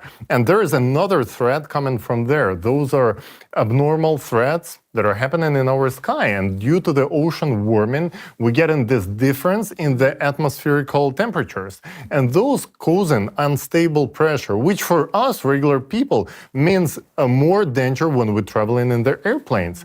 This caused already increased turbulence. We've seen those reports on the news multiple times this year, and people who spend a lot of time traveling in the airplanes already noticed it. Like, you don't even have to read the reports, just communicate to your friends who took some flights this year, and they will share their experience. I had this kind of experience myself, and I want to tell you nothing fun about this. Like, this was serious danger for us, which made us reconsider if we want to travel in the airplanes at all. And this will only gonna keep on increasing, as we discussed earlier. And we want to pay your attention to the fact that this data is being underestimated and falsified already today. In the coming years, they will try to do this even more, to adjust the graphs and underreport the real scale of events. Very soon, these manipulations are going to intensify even more. And all this done for simply one reason, to avoid panic among the population. And desperation is one factor that is going to lead our government to keep on falsifying the data, to hide the true facts from the population, from Americans. On TV, they're gonna say that everything is fine, no need to worry about anything, it's fine. And the statistic is gonna prove that everything is fine, while in front of your eyes, everything is gonna collapse, like it is collapsing today. Therefore, our dear Americans, we recommend to you that within upcoming years, you will pay more attention and trust in your eyes rather than trust your ears and what you hear in the media in the upcoming future.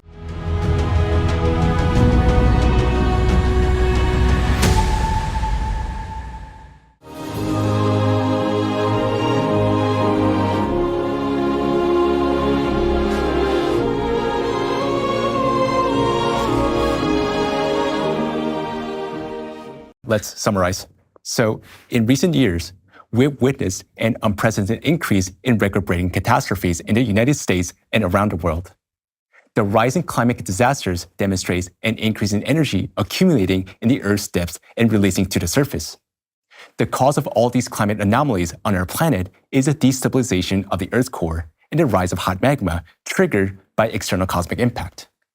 Such change occurs cyclically every 12,000 years and have massive destruction consequences. If we take another look at the graph of seismic activity, temperature, and all other natural disasters, we will see that their growth is not linear, but exponential, as shown on the screen. What is exponential growth? It is when not only the value increases over time, but the rate of the growth also accelerates. Let's illustrate exponential growth with a tax example. Suppose that today, the tax on your income is only 1%. And exponential growth assumes a condition that this percentage will triple once a year. It may seem like acceptable conditions. First year, the tax is just 1%, hardly noticeable. And second year, the 1% tax is multiplied by 3, so it's 3%. Third year, 3% times 3 times 3, so 9%. Taxes have increased, but are still manageable. The fourth year, 9% times 3, 27%. Fifth year, 27% times 3, 81%. Conditions are really bad, but you still keep some money. However, in the sixth year, taxes surge to 243%. The sixth year, 81% times 3, 243%. So by sixth year, you're not just handing over your entire salary to the government, you're also paying an additional 143% from your savings. It's an excellent scheme for our government. Just don't tell them about it because who knows what to expect from them. Well, this is what exactly the exponential growth looks like. At first, everything goes well, conditions gradually worsen, we have time to get used to them. But then, literally in 2 years, everything collapses. From an acceptable situation, it turns into an unbearable one. And this is precisely the situation we find ourselves today concerning cataclysms. We're one step away from the situation turning unbearable. And now, you will see this yourself. Take the chart showing the growth of cataclysms and extend them according to the exponential function and see what values we will get. Try to mentally extend these several graphs in front of you right now. Dear Americans, we're voicing this truth because our conference is exclusive for the Americans who think and love their country. We deserve to be informed, to know the risks and threats, in order to protect ourselves and respond quickly to save our lives and the lives of our loved ones. We understand that only intelligent people will truly value this information. So this conference is for the elite of America, the brightest of minds of America, hardworking Americans on whom America had depended on and continues to depend on to this day. It is for those who can think and comprehend and analyze. Now, let's return to the graphs. Those bright individuals among you who have genuinely focused have been able to calculate and extend the graphs. Here's what they have obtained.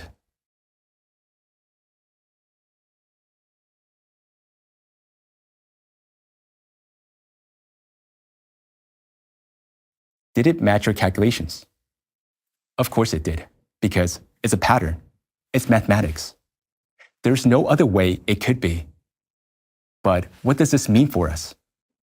For us, as humanity, this isn't just a graph of increasing climate events. It's a verdict. As you see, with such a growth in natural disasters, living will become impossible. In just 5 years, our lives could turn into a nightmare. Only 5 years. Instead of living a beautiful and prosperous America, we might be living in a sheer hell if we can't even survive such catastrophes.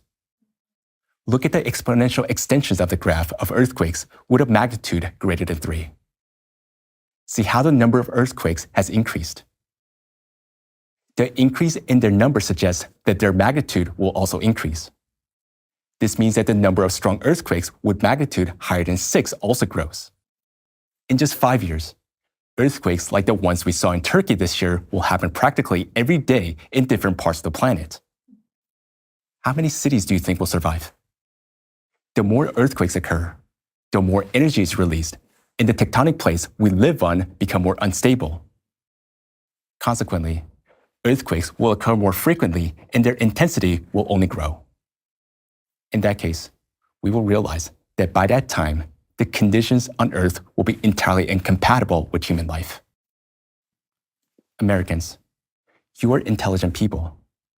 Draw your conclusions.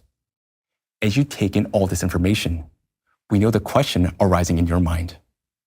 I'll anticipate it by saying that you'll get the answer at the end of our conference. Wait for it, and you'll understand that it was worth it. Now, I would like to ask those present here, what do you know about the extent of destruction that hurricanes can cause? If it's category 5, those are the most dangerous ones. And such hurricanes can possess a vital threat to humanity and to people who are living in those cities, because those gonna get flooded and basically the infrastructure is gonna get damaged. And those category 5 are the most dangerous for the human life.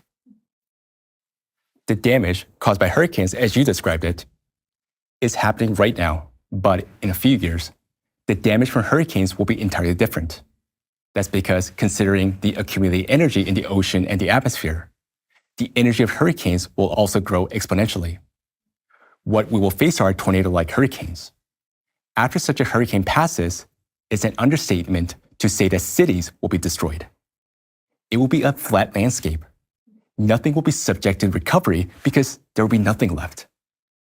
Tornado-like twisters can rapidly turn a large city, such as New York, into a smooth field, similar to a baseball field without a single blade of a grass.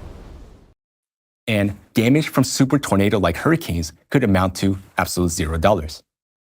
That's because a super tornado-like hurricanes can turn all America into a golf course. And no one will be left to pay for the recovery, as there won't be America or any other continent. It may seem impossible now, but we will soon witness this reality. In the history of our planet, such super tornado-like hurricanes occur every 24,000-year cycles, just like what we have now. Only this time, there will be much more energy. To understand how this happens, imagine a tornado-like hurricane is born somewhere in the ocean from immense energy. Its speed averages 300 miles per hour, which is twice as fast as Category 5 hurricane.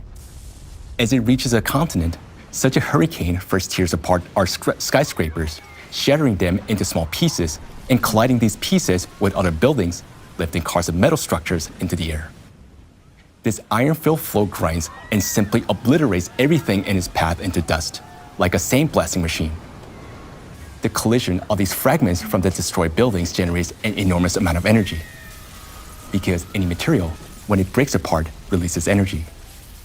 And here, a vast amount of material will be subject to destruction and collision. This will contribute to the generation of billions and billions of megawatts of electrical energy. It will go into the atmosphere and into the ground, transitioning one type to another, thereby adding even more energy to our planetary system. What do you think will happen next? Hurricanes are supposed to dissipate the energy of cold and hot winds. But tornado-like hurricanes can generate more energy than was spent under formation. Therefore, it will self-sustain with the energy it generates from the destruction of everything we have built and what nature has created. All of this will increase its power and force. By self-sustaining, it will travel much further into the continent than hurricanes do today.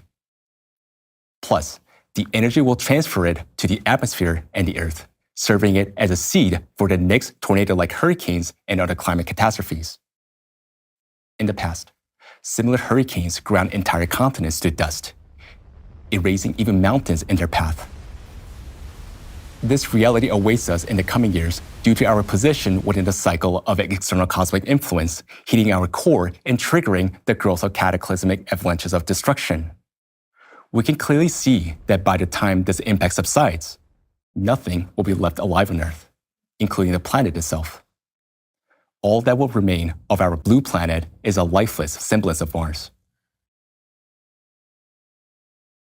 So, John, you're telling us really scary things here. And as a journalist, I'm trying to be unbiased, but I'm fearful. I'm sure others who are viewing this are fearful of what you're talking about. If we were going to be real about the situation here, based on your story, should we just sit and wait to die? We must do something. I mean, as humanity, we must oppose this somehow. Where's the science? These are physical processes we're talking about here. We must resist them in reality, not just in words. Yes, you are absolutely right. Okay. The probability that we can do something does exist, of course, but it exists purely hypothetically, not practically.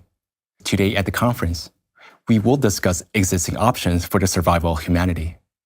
The most important information awaits you at the end. However, many different factors complicate the conditions for saving our planet. The foremost among them is the degradation of science. Solving any problem requires understanding and addressing the root cause of the problem.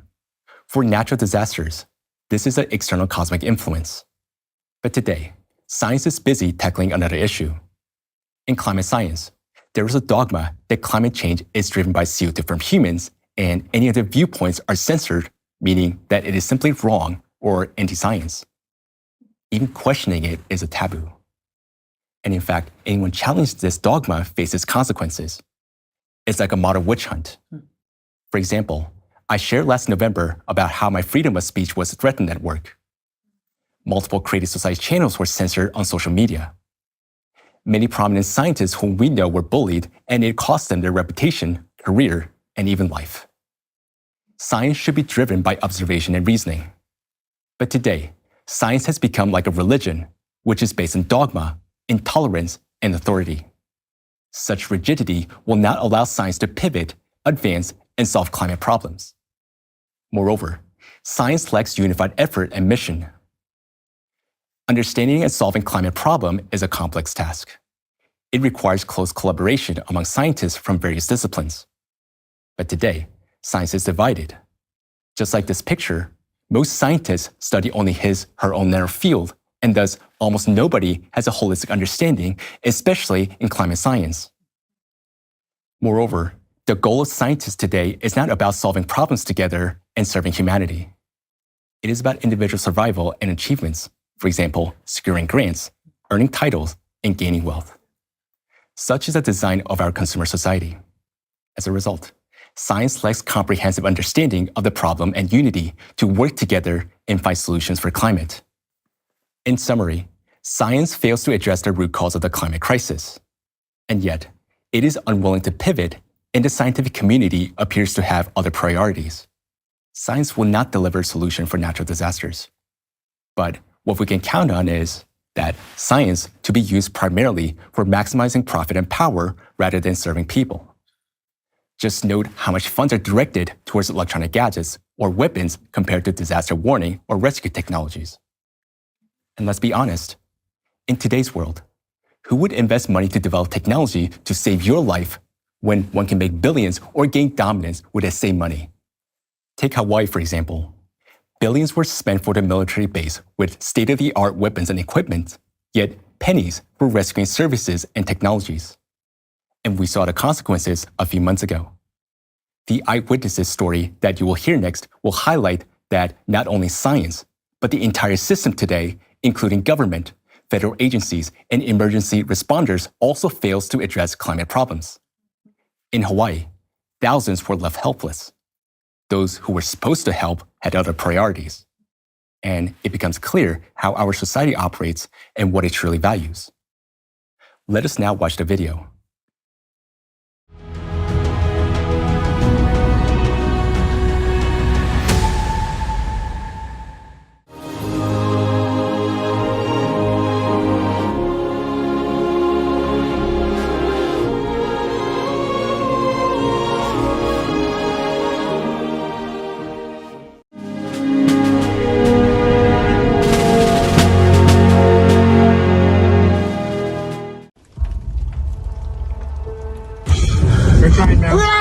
Hurry the fuck. Beat the horn, Dad. Beat the horn. What the fuck, dude? Beat the horn. Beat the horn. Yo, what the fuck? No, no. guys, we gotta walk. Hell no, we're gonna die. We gotta walk somewhere over there by the beach. We're gonna fucking die. Oh fuck! MJ, wrong turn! Wrong turn! Oh shit! Oh shit! No, not like this! Not like this! Not like this! No! God, the car!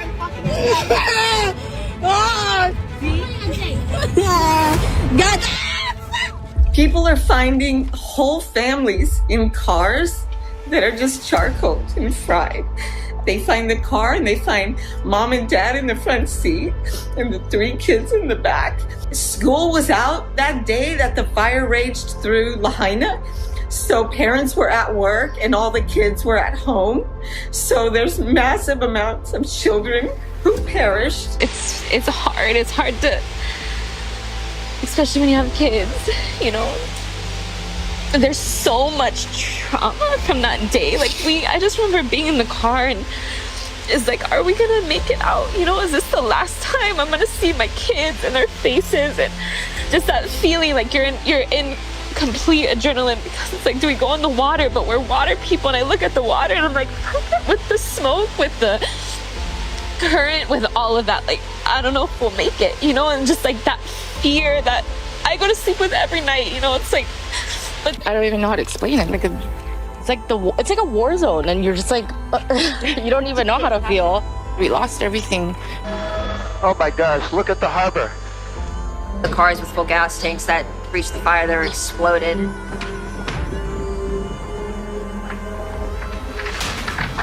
We keep hearing explosions. We were hearing screams out of a horror movie. You know, I called the cops again. They couldn't come. The 3rd time I called them, they said, you have to go in the water. And I said, you want us to jump in the hurricane? It's black, you know. The ocean was pulling us at the same time. We were trying to have debris falling on us. We're trying to get wet and not burn. I didn't think, I just prayed and I said, God, please not today. I didn't know what to say. This is it. Both sides, to the left and the right, are on fire. White smoke starting to come, which means the fire's starting to die out.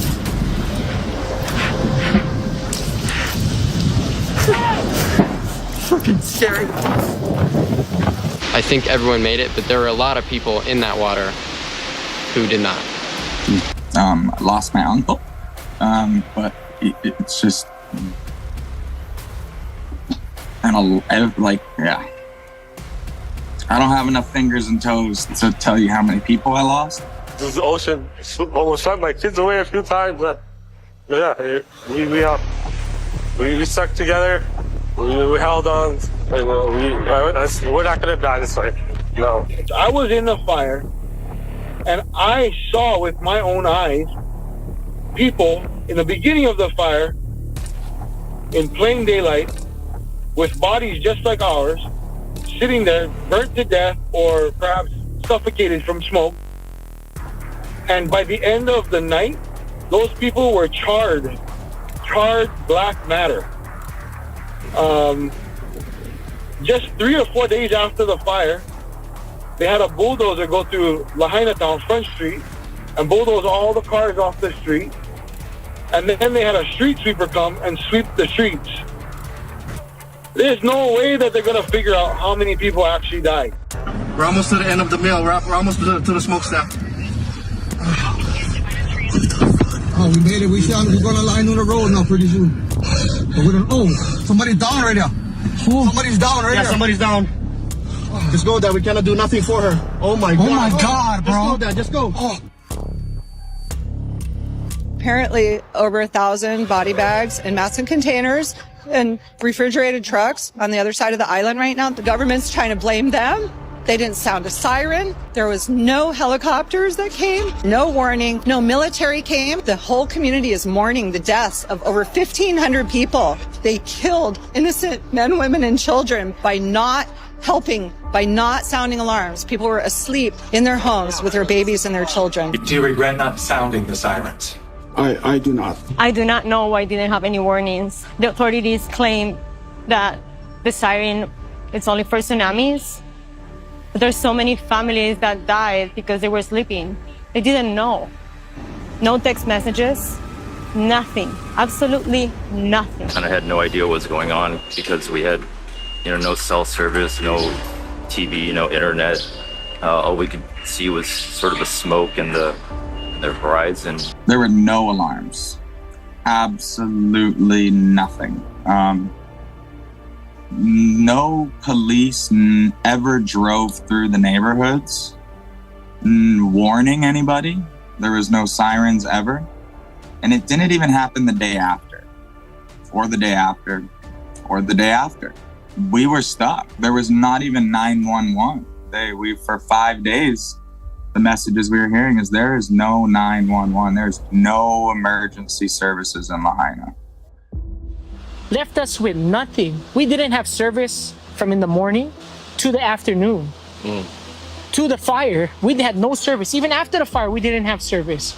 We didn't have anything. So you send out notifications. What is your notification saying? We're not getting it.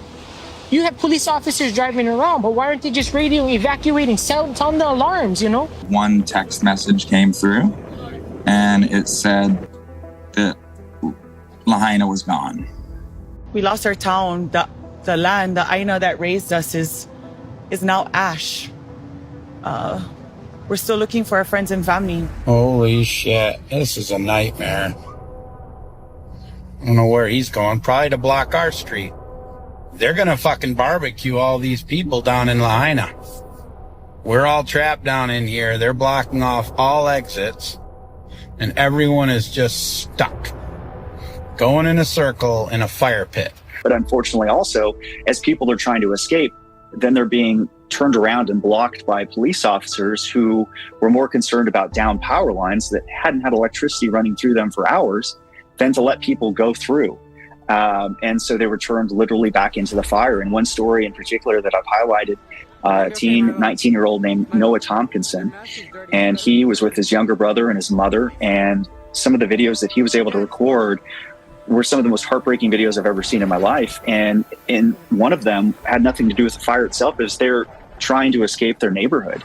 And you see and you hear the stress as the fire's coming in, and then the joy when they see firefighters show up. They think everything's going to be okay. They get out, and instead of dark smoke, they're seeing blue skies over their head.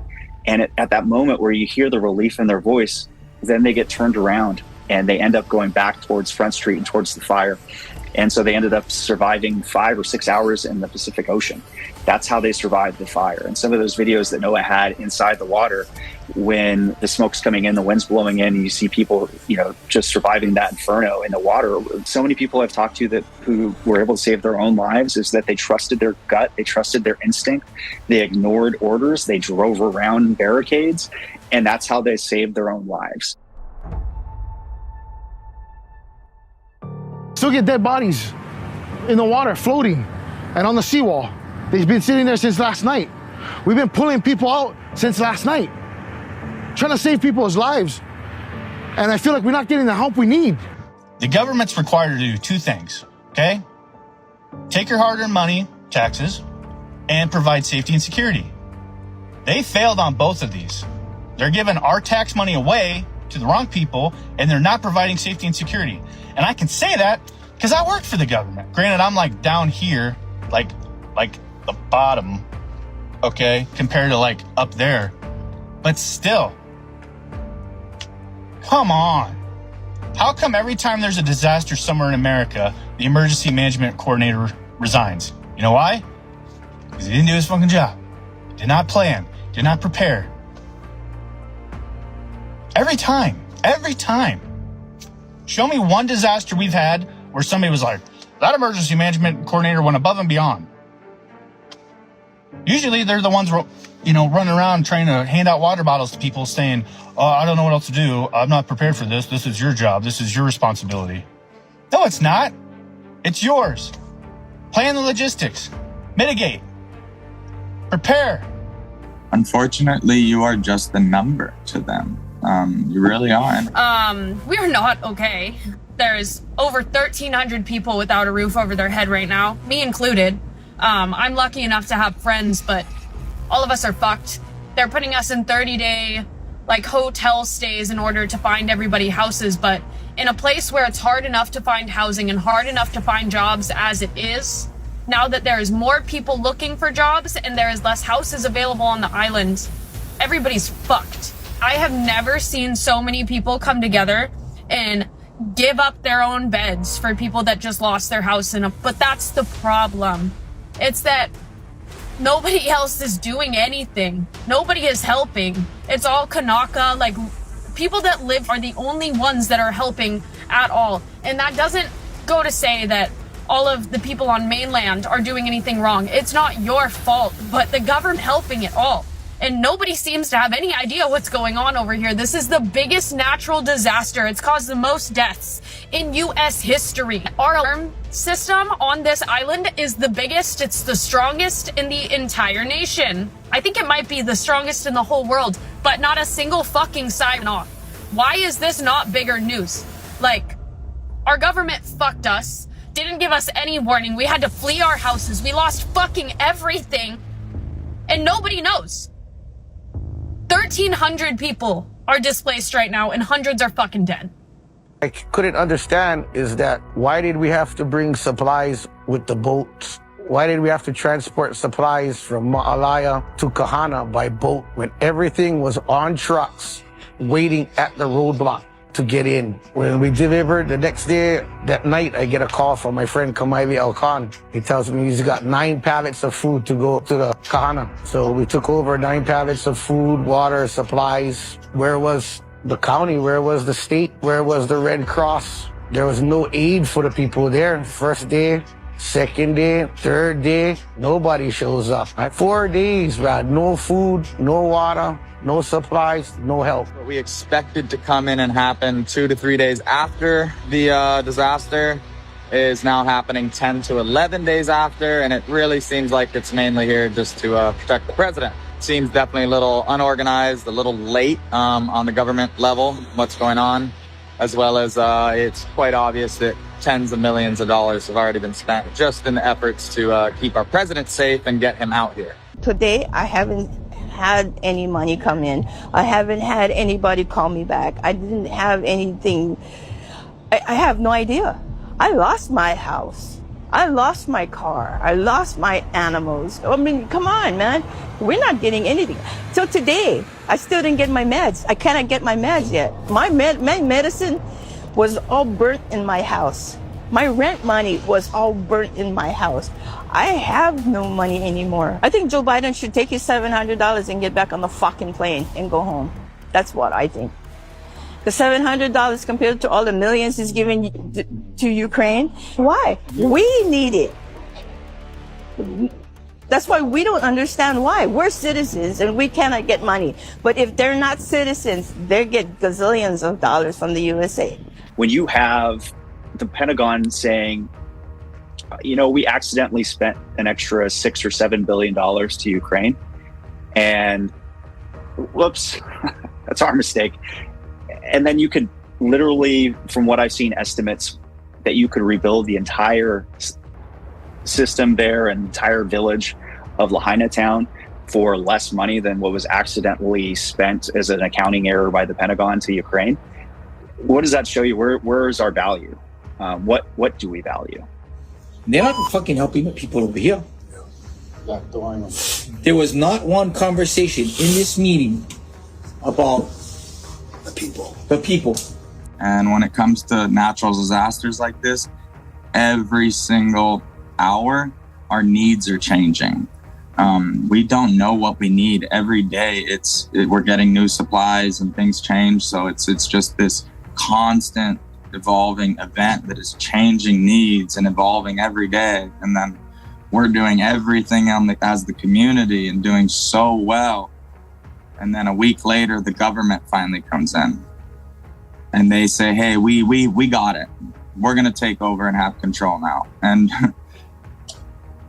it's so late that it's disrespectful. And now we're getting shut down by the government. We're having our hubs that we have free food coming in and free supplies from all the other islands because they know we don't have work. All of our businesses are gone. And the government's coming in, shutting these down. And they're giving us $700 per family. And all the systems failed or were at least not utilized properly.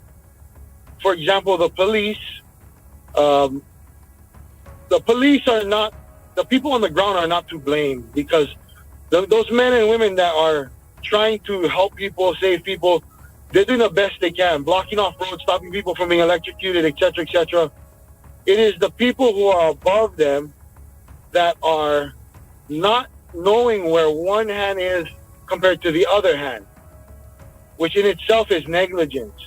It was an absolutely utter failure for our systems that are tested monthly. We understand the firemen were completely overwhelmed. We have so much respect for all the firemen and all the first responders. It's something different for us here because we usually win. Whenever you go, there's other fires, we usually win. We usually put together and win. And this is one that we didn't win. We got out and like a lot of people didn't, you know, like friends, parents, and I feel like we're not getting the help we need, you know? Oh my God. A lot of people are in hotels right now. I mean, we have a lot of people that moved off island. A lot of people that are staying at friends' houses. We've had people staying at my house for a month. My brothers, everyone we know. But a good majority of the people are set up in hotels, right? And we feel like this is a very scary thing that the government's doing right now, because on the outside, it's making it look as though everything's going back to normal.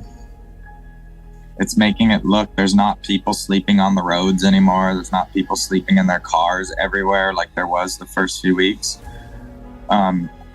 It almost feels as though, oh, people are back to normal, right? Because we're seeing a lot of the same people, but we're not realizing they're all going back into the hotels, right?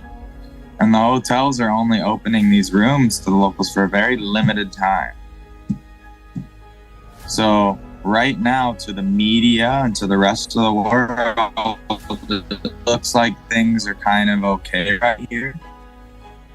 But what's going to happen is when tourism is allowed back, which they're saying on October 8th, they're going to tell people to get out of the hotels on October 7th.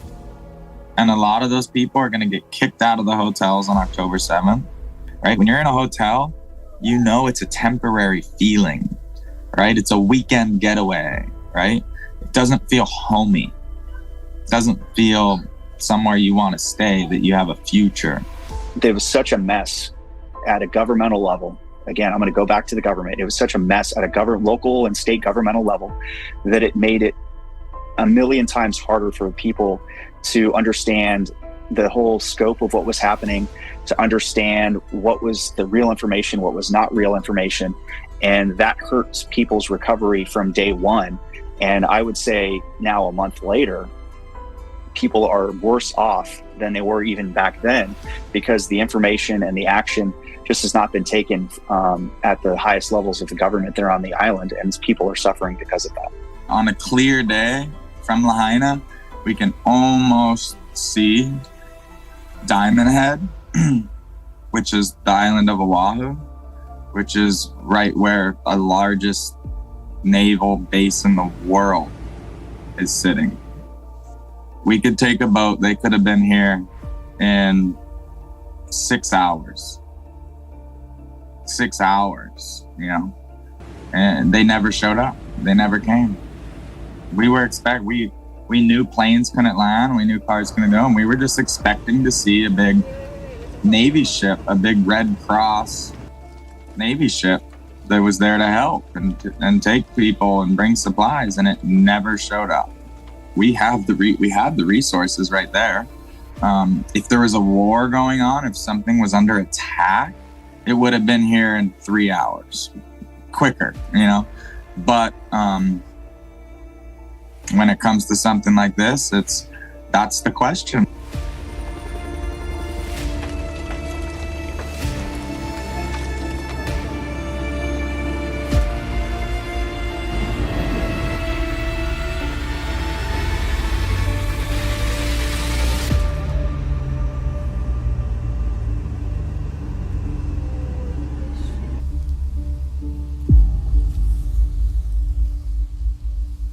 The Hawaiian National Guard and the fire department have done a lot to assist people and stop the fires in Lahaina. However, what they have done was insufficient to prevent massive loss of people's lives. The scale of the tragedy was too vast, and the rescuers were in dire need of professional and technical assistance. This assistance could have been provided by military bases located within only 2.5 hours by sea or a 30-minute flight, less than 100 miles from the Lahaina fire, where Americans perished, is the U.S. Navy Joint Base Pearl Harbor Hickam. Also nearby is the Marine Corps Base Hawaii. If during the fire, the Marine Corps Base Hawaii had fully utilized all its equipment and capabilities to assist people and stop the fires, it could have taken the following actions. Deployment of air station assets, such as helicopters and fixed-wing aircraft. For aerial firefighting, water drops, and evacuation missions, the Marine Corps Base Hawaii has a 7,800-foot runway where the 24th Marine Aircraft Group is stationed, operating various aircraft types, such as Super Stallion, Osprey, Venom, Viper, and Hercules. These specialized aircraft would have been invaluable in this situation.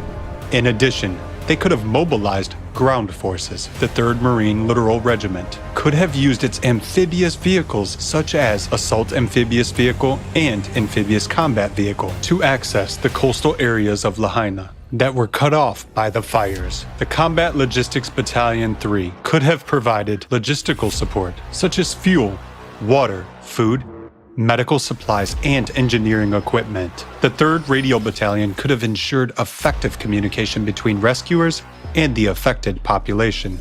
Additionally, given the capabilities of the Marine Corps Base Hawaii, coordination could have been established with other military and civilian agencies, such as the Navy's Patrol and Reconnaissance Wing 2, the Hawaii National Guard, the Maui Fire Department, the Maui Police Department, and the Federal Emergency Management Agency, FEMA.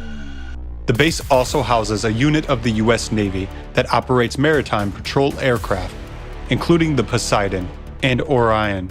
These aircraft could have conducted surveillance and reconnaissance over the fire-affected areas and assisted in search and rescue operations. The U.S. Naval Base Pearl Harbor has 25 surface ships and submarines, including destroyers, cruisers, frigates, amphibious ships, and attack submarines. Additionally, Coast Guard vessels stationed there could have ensured a safe zone around the fire-affected areas and provided assistance or evacuation for people on the shore or in the water.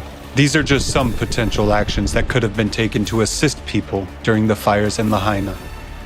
The American military could have indeed been real heroes and saved people in Lahaina, but unfortunately, it did not happen, and they cannot be blamed for that. A directive from the federal government was needed to utilize the full power of military bases, but it did not arrive in time. The fires in Lahaina started on August 8, 2023, at approximately 6:37 a.m. local time. It was 2 days later, on August 10th, that the governor of Hawaii requested federal assistance. 6 hours after that, President Joe Biden approved the request. However, by then, the fires had already caused irreparable damage and resulted in loss of life.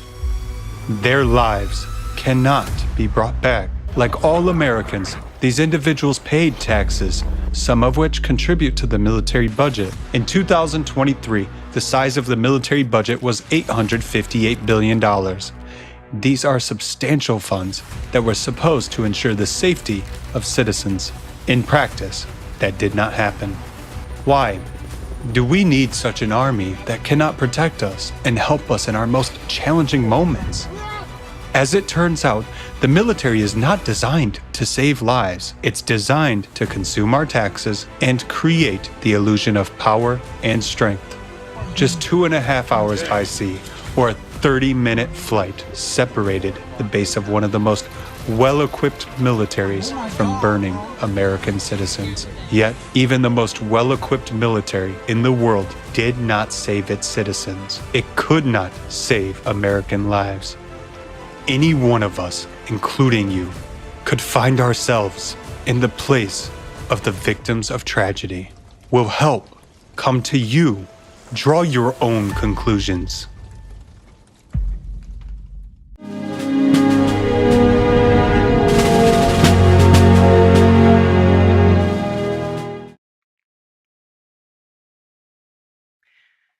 The tragedy in Hawaii is heartbreaking for every American.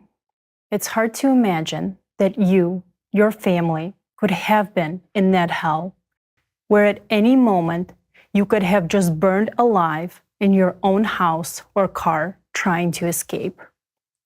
We used to only see this kind of scenes in movies, but now it has become our new climate inevitability. So as you go to bed, leave for work, drop off your children at school, just know that this might be the day when the climate devastation will come for you and your children. You witnessed the alarming apocalyptic disasters unfolding in America and similar events occurring on other continents. You have seen that climate catastrophes are on the rise, and we as humanity are not even close to understanding how to solve this crisis. What are we doing instead? We are continuing to fight and destroy each other. Although the climate is already doing a much more successful job at this, it is wiping out whole cities and parts of continents. All it takes is one flood, one wildfire, one earthquake, and in an instant, tens of thousands of people perish. And what kind of help can we, people, count on? You just heard of people sharing their experience of going through hell in the Hawaiian fire. The sirens never sounded, and the ships from the nearby military base never came. Remember what happened in Libya? Did they warn people there? Did they come to their aid? No, they only came to collect corpses from the sea and pick up bodies in the streets. Look at what happened recently during the flood in China. Where was their praised army when people needed help? Where was the cavalry? You think the communists came running and started saving everyone? No. Both in Libya and China, help arrived later when lives were lost. In both Libya and Hawaii, help showed up just to pick up the corpses.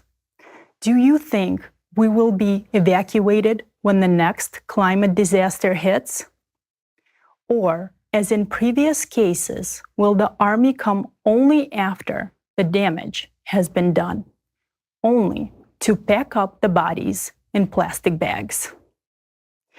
Today, it is much cheaper to purchase body bags or organize mobile crematoriums rather than evacuate people. But before you condemn the armies, think about it. Isn't it our own fault that we created and support such a formative society? No one taught the military how to save people. They were only taught how to kill and how to dispose of corpses. And think about it. What would you do in such a situation? If you were faced with a choice, would you spend the money needed to evacuate people that you've never seen, or would you pocket the money? It's the same as in war. It's one thing to shoot someone while you're looking at them in the eyes. And it's completely different when you shoot at a residential building from a cannon, never seeing the eyes of the children, women, and men that you've just killed. This is how we people are living, just as in a computer game. The world we live in today is a scary place. We learned to create weapons based on new physical principles. We learned to create iPhones and fancy cars, but we never learned to respect each other. For many years, we have been divided, which makes us easier to control. As a result, modern society is a society of selfish fools who value power and profit above everything else. And this spreads across all spheres of our lives. For example, our science has been so busy with making money and serving corporate interests that it has failed to diagnose a crucial problem. We have critically polluted the ocean, and now we cannot make it through the 24,000-year cycle. As we have already said, there are a lot of different scientific institutes and millions of scientists, even highly awarded ones. But they do not collaborate together. Moreover, they only care about work that pays. Our entire science, like any business, is focused exclusively on making money, even today when we are on the brink of destruction. As a smart person, you would think this is absurd. It seems obvious that we need to unite all human potential and all resources to survive. You understand that neither weapons nor geopolitical manipulations will help us to solve this problem. And the only thing standing in our way is the lack of humanity. This is the real crisis we face today. We are good problem solvers, but we find it difficult to unite and agree on how to survive.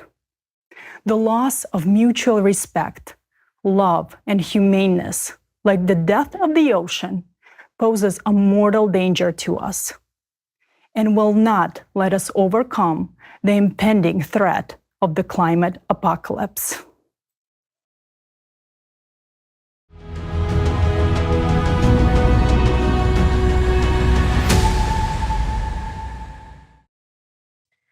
So, we have a huge problem, a planetary scale climate catastrophe that we need to address very soon. What options do we have? Let's go through them in order. There are two possible solutions in the world, the implementation of which will ensure our survival and the survival of our loved ones. The first option involves creating conditions for uniting the whole world's scientific potential while maintaining the consumer format of society and existing forms of government. At the same time, it also assumes the consolidation of global politics to address the emerging threat. It also entails a change in global rhetoric, focusing on improving human relations and ensuring freedom of movement for every person. That becomes especially important considering the suddenness of climate catastrophe that can occur in the different regions of the planet. Unified laws and rules will be established worldwide based on the principle of mutual assistance, and they will apply everywhere in the world, regardless of where a person is located. In other words, we will become one big family where everyone retains their independence and autonomy. And there is another solution. If the first option implies consolidating global politics, the second option unites all people on the planet. In this case, the second option can create conditions where, if we survive, we will all receive the benefits currently unavailable to us. For example, free healthcare, education, electricity, and, additionally, in the second option, even technologies that today sounds like science fiction or are not profitable for businesses and the modern economy will become available. One such example is fuel-free generator. Introducing the fuel-free generator means that all energy will be absolutely free for you. Another example of technology, human life extension beyond the species limit. It may sound like a science fiction, but few people know that this issue has long been resolved, and a person can extend their existence to about 1500 years. This means that anyone, even at an advanced age, will be able to restore youth and health and live in such a state for at least 1500 years. This technology will be available to everyone only when society changes its format. Science can already solve this, but we and our respected politicians cannot implement it in our society. This is because in the current consumer format, we are forcefully told that there is overpopulation and that we need to reduce the human population to 500 million for the planet to survive. Well, they no longer need to worry about that climate disaster will soon reduce us to zero if we do not find a solution. However, in the case of implementing the second option, which we will tell you about later, even 50 billion people on the planet will not be enough because people are needed and essentially for the development and progress of civilization. Not to mention that everyone can be provided for and each can enjoy a heavenly life without harming the environment or killing the planet. So, let's move on to a more serious review of these two ideas.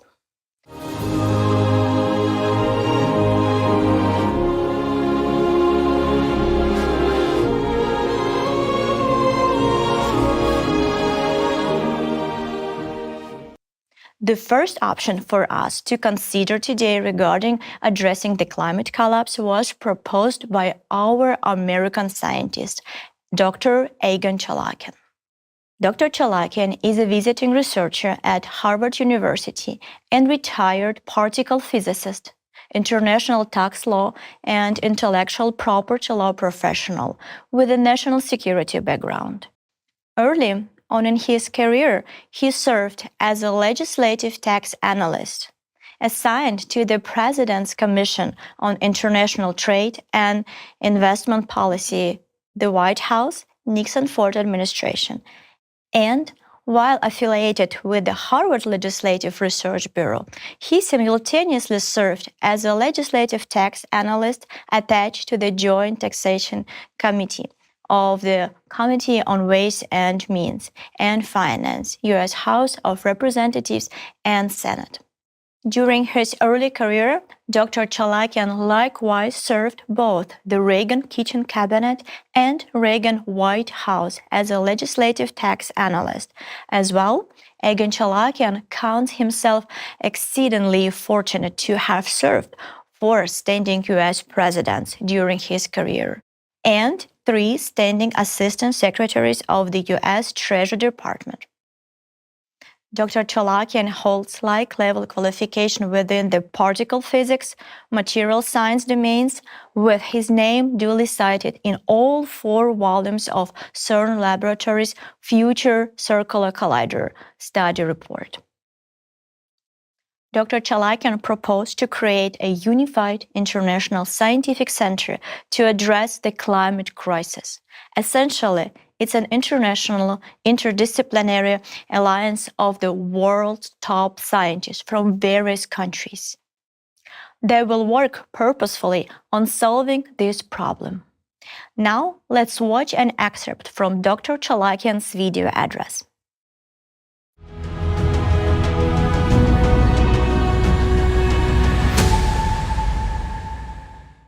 My name is Egon Chalakian.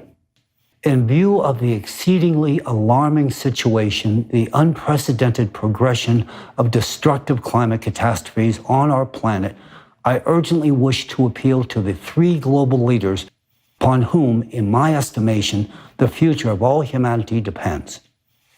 I address myself to the President of the United States, of America, Mr. Joe Biden, the chairman of the People's Republic of China, Mr. Xi Jinping, and the president of the Russian Federation, Mr. Vladimir Putin. I am compelled to make this urgent statement in my role as a representative of the world of science, as a multidisciplinary scholar reflecting top-tiered academic and laboratory affiliations, who likewise enjoyed intimate working relationships with 4 U.S. presidents. For many years, I concerned myself with the impact of climate change upon national security. Let me elucidate the key aspects of the issue to foster a deeper understanding.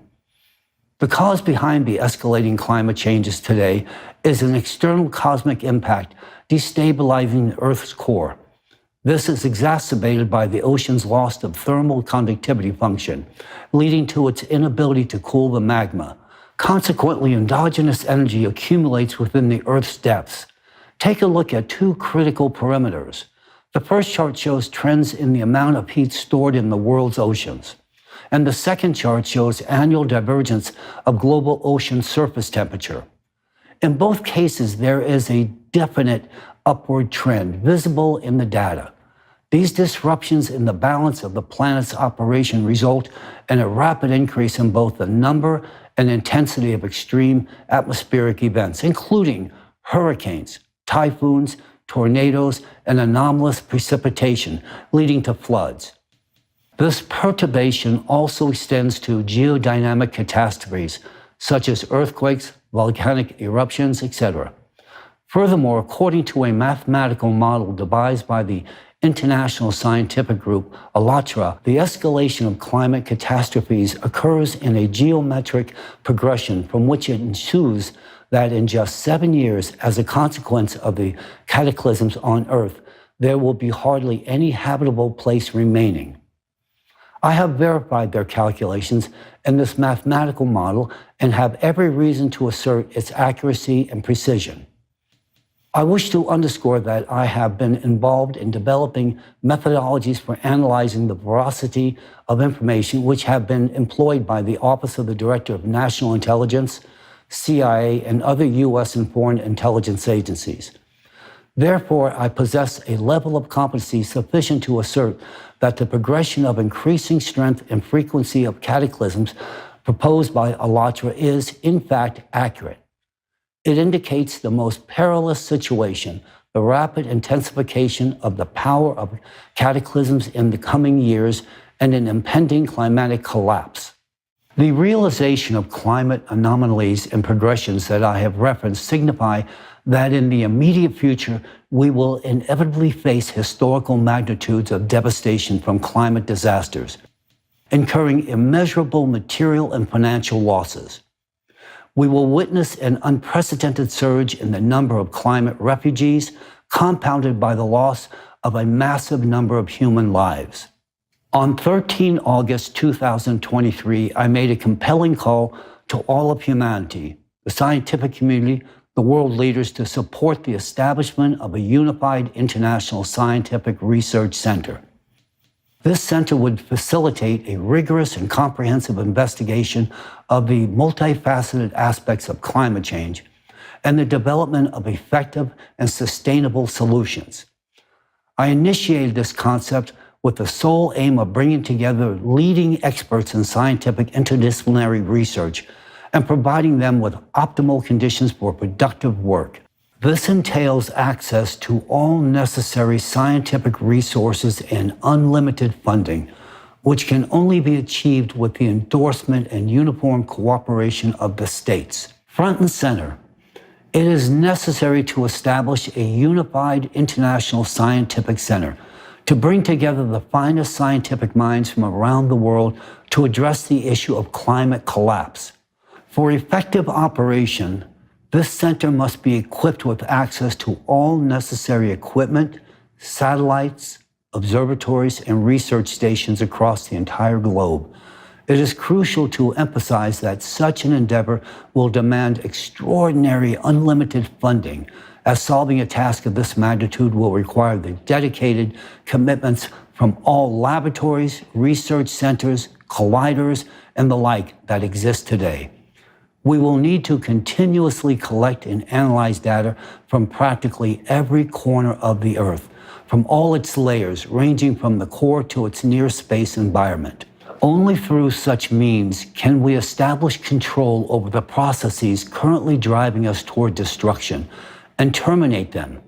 Secondly, it is imperative that we immediately cease all wars, military conflicts, disagreements, and geopolitical disputes.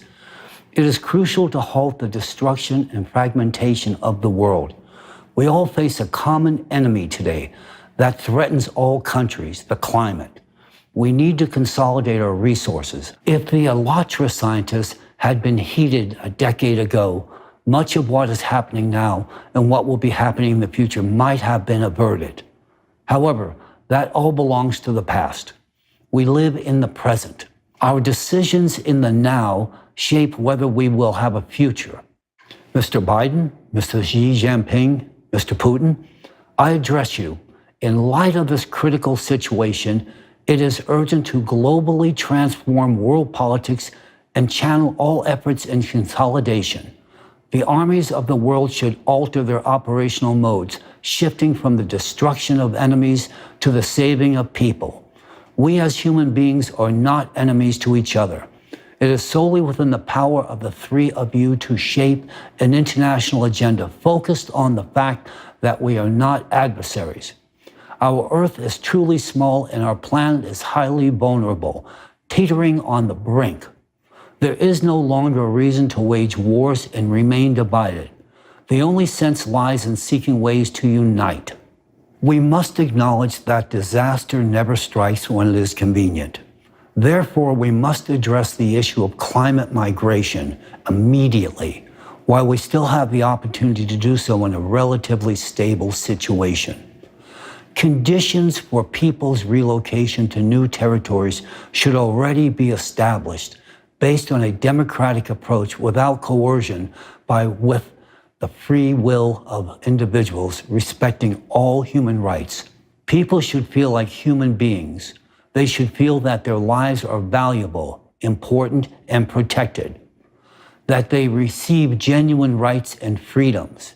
We need to acutely realize now that there will soon be no one ahead or behind in this race. Therefore, countries' borders should already be open for free movement for everyone. I am fully aware and acknowledge that such unrestricted movement entails the inevitable interaction of people from diverse cultures, traditions, and customs. This necessitates the formulation of unified measures and rules that should not infringe upon the interests of other migrants or host communities. These rules should be founded on humanity and the need to respect each other and live in peace and harmony. It is vital that people don't have artificial reasons for conflict, that their honor and dignity are not violated, and that they preserve their human identity. Clearly, large-scale relocation of people will entail the necessity of reorganizing the economic system.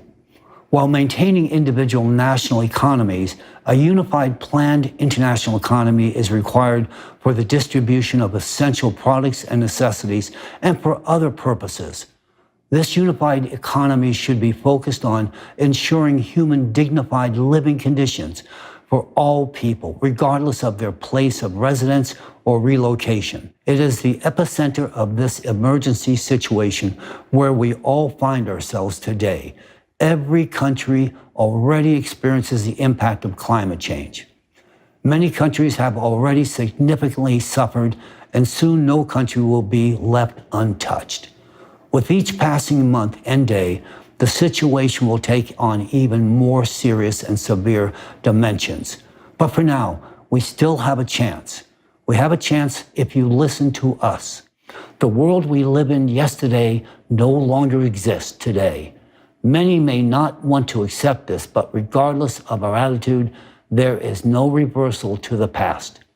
Either we build a new format of interrelations, cease our divisions, and protect this planet, or this destructive process, which has already become irretractable and uncontrollable, will culminate in the dismay of entire humanity. We still have a chance. If we don't seize it, all wars and politics will be meaningless. Everything will be in vain.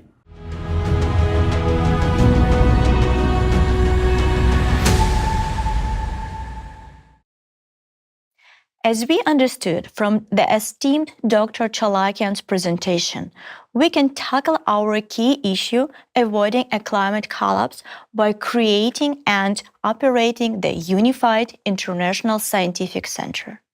We can stabilize the planet's core and build a shield against external cosmic influence. We can address ecological problems, cleaning the oceans, air, and soil, and introducing new energy sources as well. Effective operation of such a center requires changes in both social, economic, and political spheres. One of the essential conditions in the ceasing of all wars on the planet. That means that global politics will shift towards uniting people. Essentially, this model will help save the world not only from climate collapse, but also from the nuclear apocalypse, at least for the next 10 years. All presidents will retain their position and the power structure will remain unchanged. Since all wars on the planet will cease, all military structures and equipment will be redirected towards saving human lives, ensuring collective security, and responding promptly to the emergencies. Dr. Chalakian's model provides a solution for the ongoing crisis of climate migration. Due to inevitable climate disasters, people will need to leave their countries and move to more favorable living areas.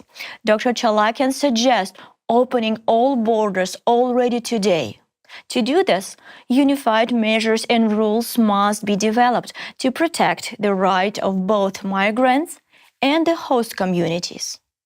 Conditions for people to move to new territories must be created with a democratic approach and respect for human rights. Clearly, the economic system will undergo reorganization to create such conditions for people and ensure unlimited funding for the International Scientific Center. While individual country economies are retained, a unified global plan economy will be established, capable of withstanding growing catastrophes and dealing with their consequences. People will move around the world within a single economic zone, ensuring everyone has housing, food, and essential items regarding of location.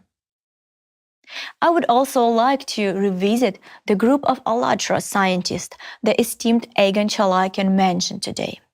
Thanks to their scientific research, his center's work won't start from scratch.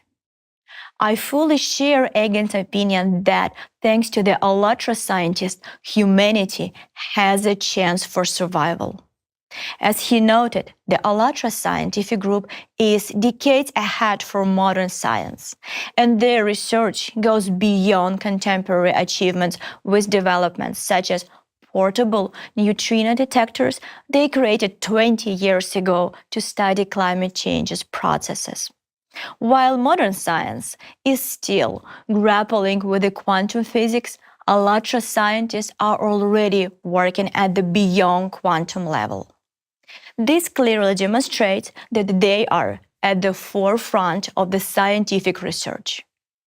Their discoveries made decades ago have only recently been confirmed by modern science. Therefore, it can be confidently stated that the scientific developments of the ALLATRA group of scientists will serve as a solid foundation for creating new technologies to shield against external cosmic influence and help save all of humanity. But to achieve this, specific conditions must be created. So, let's summarize.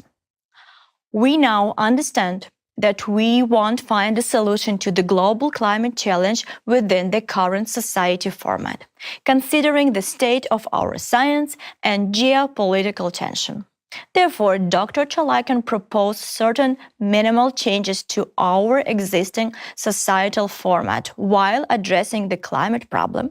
Dr. Chalakian's model also includes ending all wars on Earth while keeping the political system and the power structure unchanged, addressing the issue of climate migration, establishing a unified global planned economy, reorganizing global politics within a focus on the consolidating all countries, creating a unified scientific center dedicated to saving humanity.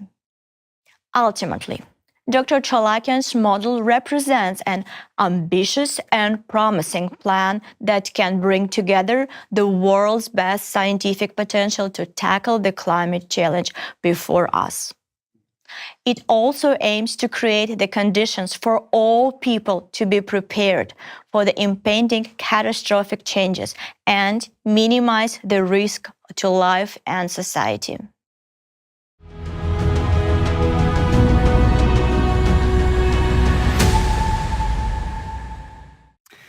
Friends, we've just heard a way out of the climate collapse proposed by the esteemed Dr. Chalakian. The essence of his model is that politicians come together, negotiate, and establish a unified scientific center to save humanity. In the process, the consumerist format of modern society remains. This means that the power of a few over the majority, social inequality, and the dominance of certain groups over others persist. The goal of this option is a temporary agreement and the unification of all countries to prevent a climate catastrophe. And as soon as a solution is found, everything will return to the previous state of our society. This is the first way out. But there is another solution that could help humanity tackle the climate threat. It involves changing the current consumerist format of society and developing an entirely new format, the creative society. This creative society model is similar to Egan Chalakian's model in that it requires creating conditions for uniting the best scientists and all scientific potential to develop new technology. One that will enable us to halt the destructive effects of cosmic radiation on our planet. This, in turn, will stabilize our planet's core and prevent humanity's extinction.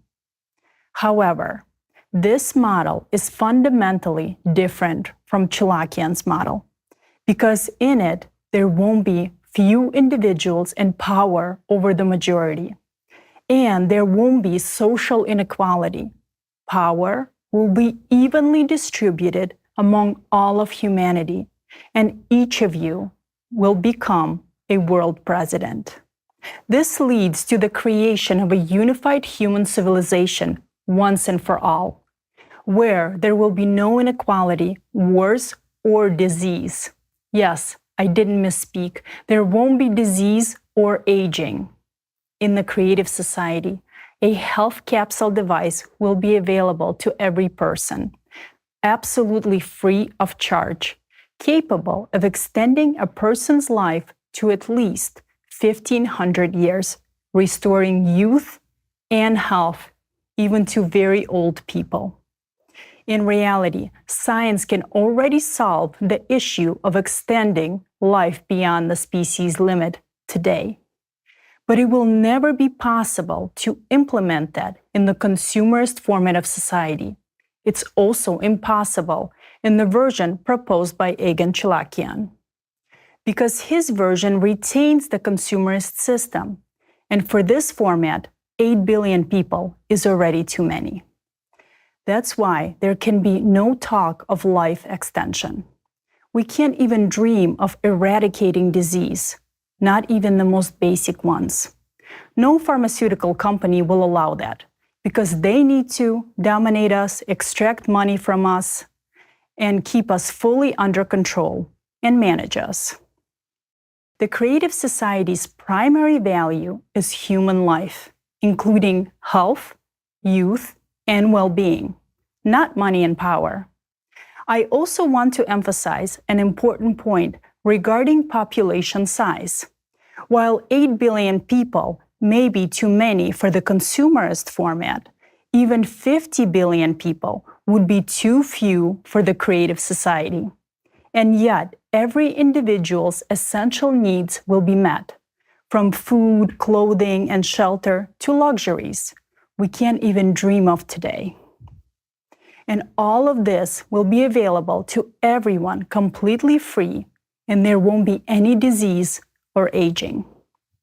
Even more interesting is that humans will live in harmony with nature. Our environment will thrive, and our oceans will be cleansed. We won't need to kill animals to feed ourselves. We won't even need to pluck fruit from trees, because each of us will have a matter replicator. This technology can create any product according to your taste. We've talked about these technologies and the tremendous benefits of the Creative Society many times before. You can learn more about the Creative Society from the previous forms: Global Crisis, There is a Way Out, and Global Crisis, Our Survival is in Unity. But can we actually build such a society? That question remains open.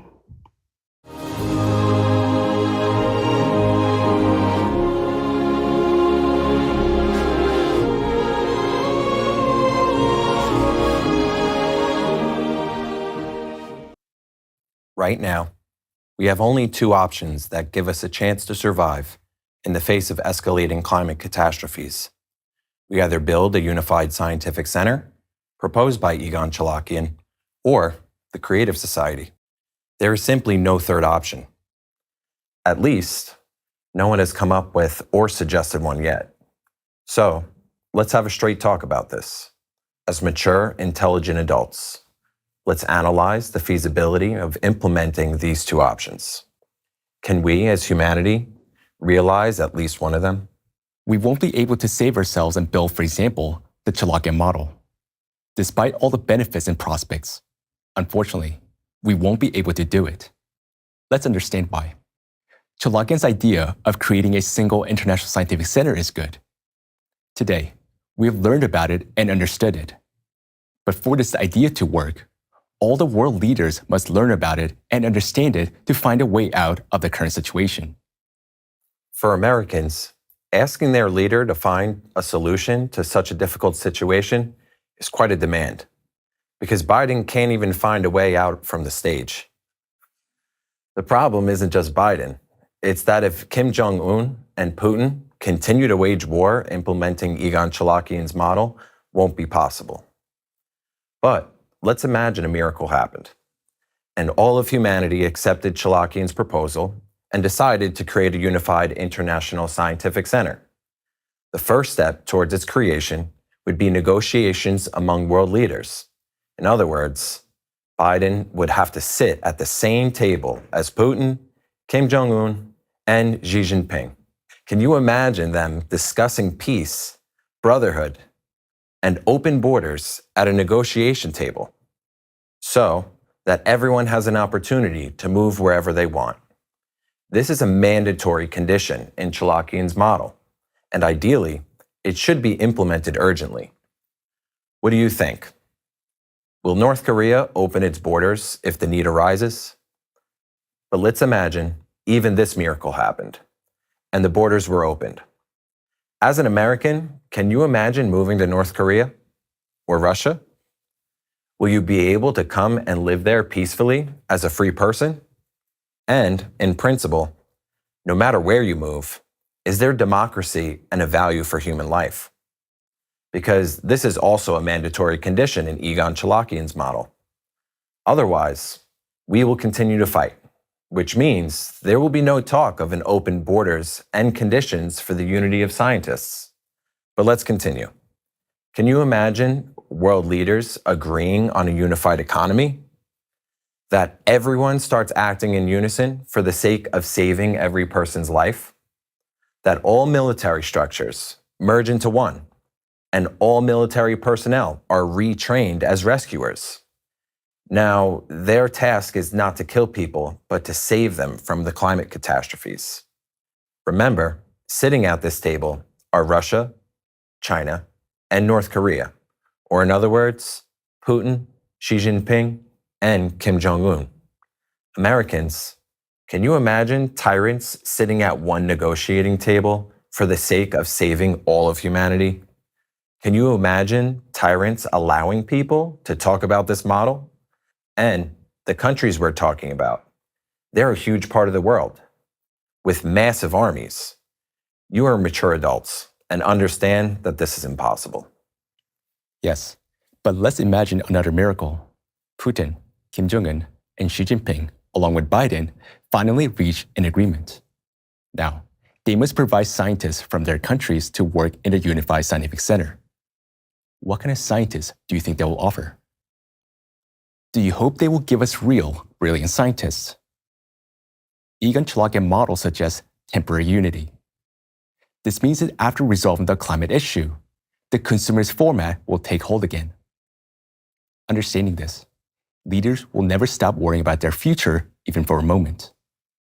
So, even if they agree to a global economy, they definitely won't give us the real scientists.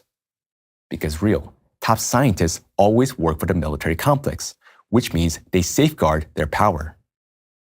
Therefore, tyrants won't give them away. Tyrants will think about subsequent seizure of power. They will keep their laboratories, and consequently, the scientists involved in secret developments in cutting-edge physics. They will retain the best scientists, whose names are unknown to the public today. As for the Unified Scientific Center, they will assign scientists with big names, those who are internationally renowned, but essentially plagiarists and opportunists. These individuals are the ones who are friendly with governments and receive accolades for voicing and supporting the desired agenda. In simple terms, the tyrants will give us careerists, who are far more prevalent in science than the true scholars. They will give us those who can do nothing except to fight for grants. Today, we use their data to explain what is happening with the climate. Was it difficult for you to understand? No, you understood everything. But why couldn't they comprehend it? Why can't even they add 2 plus 2? Because they lack the intelligence, and in the modern world, we don't really have the true science either. These scientists can't comprehend what is happening to the Earth. Can they make a scientific breakthrough? You, as intelligent people, know the answer very well. Yes, they're real scientists, but they're very few. There are no more than 200 real scientists in the entire world. If they're not involved in developing new technologies to save the planet, then our chances of success are greatly reduced. Here's another answer to why Chalakian's proposal is shaky. We understand that no tyrant will relinquish their power, open borders, or give up their scientists. But what about the people? Can the public influence their leaders' actions in any way? Let's look at this situation objectively. To bring about change, people must understand what is happening to the planet and what Egon Chalakian is proposing. Take North Korea, for instance. Will the people there grasp the essence of Chalakian's idea if they only know to worship their leader as a god? Or perhaps the Chinese, who have learned to work like robots and idolize their leader? Or even Russians, who aside from drinking vodka, seem to excel only at praising Putin. And look at what's happening in Russia right now. We haven't even moved towards implementing either option, where the mandatory condition is the unity of all people. In Russia, they expelled Alatra as if they were driving someone else's flea-ridden dog out of the yard. As you know, thanks to the Alatra scientists, people now have a chance for survival. It was the Alatra scientists who initiated interdisciplinary climate research, but Alatra was expelled from Russia as an undesirable organization. Evidently, Putin considered Alatra a threat to his power. Yes, it's absurd. But in the consumerist format of society, This is absolutely normal. And the politics and security of one dictator are much more important than the safety of a country and the salvation of humanity. We understand that for the sake of one tyrant, they are ready to kill millions of people. A tyrant doesn't care about other people's lives. They only care about their wealth, their money, and their power. And before you judge him, think, are you not the same? Did you care so much about the situation in Hawaii, where our fellow citizens, Americans, were burning alive while you were comfortably on the couch, daydreaming or sipping coffee, planning your day? And during that time, you knew that people, our fellow citizens, Americans, were burning there. Thousands of people died in Hawaii. Now, imagine this situation. For every person who burns in Hawaii, you can receive $100,000. And you face a choice. Keep these people alive or take the money. There are two buttons. The green one, to get the money, and the red one, to refuse the money so people can live. What would you choose? Money or people you don't know? People you've never seen and you've never looked at in their eyes? Just answer honestly. Answer to yourselves, not to us. You'll lie to us. Here's your answer. We are just like these tyrants. Why? Because in the consumerist format, it's normal and natural. But let's get back to Alatra, which was simply expelled from Russia as if they were chasing out a stray dog out of the yard. They just expelled the people to whom we, as humanity, already owe our chance at survival. What can we expect from the people who treated Alatra this way? Their power is more valuable to them than not only the safety of their citizens, but also the safety of all humanity. So, can people like Putin sit down at the same table and come to an agreement? Because of this, we lose any possibility of realizing Chalakian's model. It's because of our human nature. And all we can do now is fight to live a little longer than our neighbor.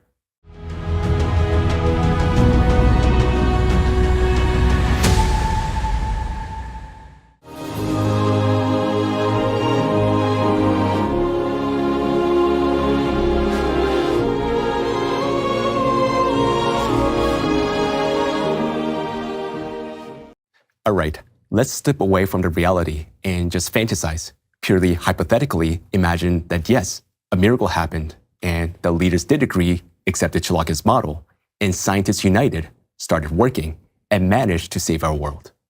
And we have another 1,000 years of peaceful life. But is it really that peaceful? Because as soon as the climate problem is solved, everything will return to the way it is now. Economic and military confrontation and nuclear weapons. Even worse, there will definitely be the development of even more terrifying weapons than nuclear ones. To save our planet, scientists must delve into the beyond quantum world. They will have to tackle the most serious task of the saving the world. However, they will also be compelled to explore another realm of physics, delving into a world that we're not yet familiar with.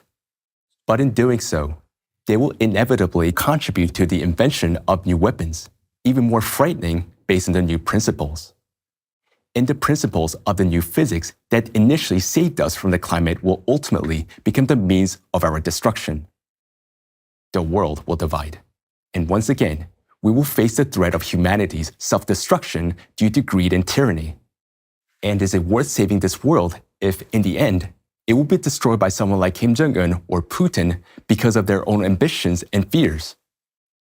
Yes, this will likely not happen in our times, but in the future generations. Let's look at the history. Tyrants have always existed, and the threat has always been present. They simply didn't have the kind of weaponry that modern tyrants possess. Now, let's look into the future. What are the chances of survival for all of humanity? Objectively, these chances are very slim, and there are too many reasons for this, the most significant being the human factor. This simple, plain human factor will become an insurmountable obstacle for the leaders of the world today in implementing the project proposed by Egon Chalakian.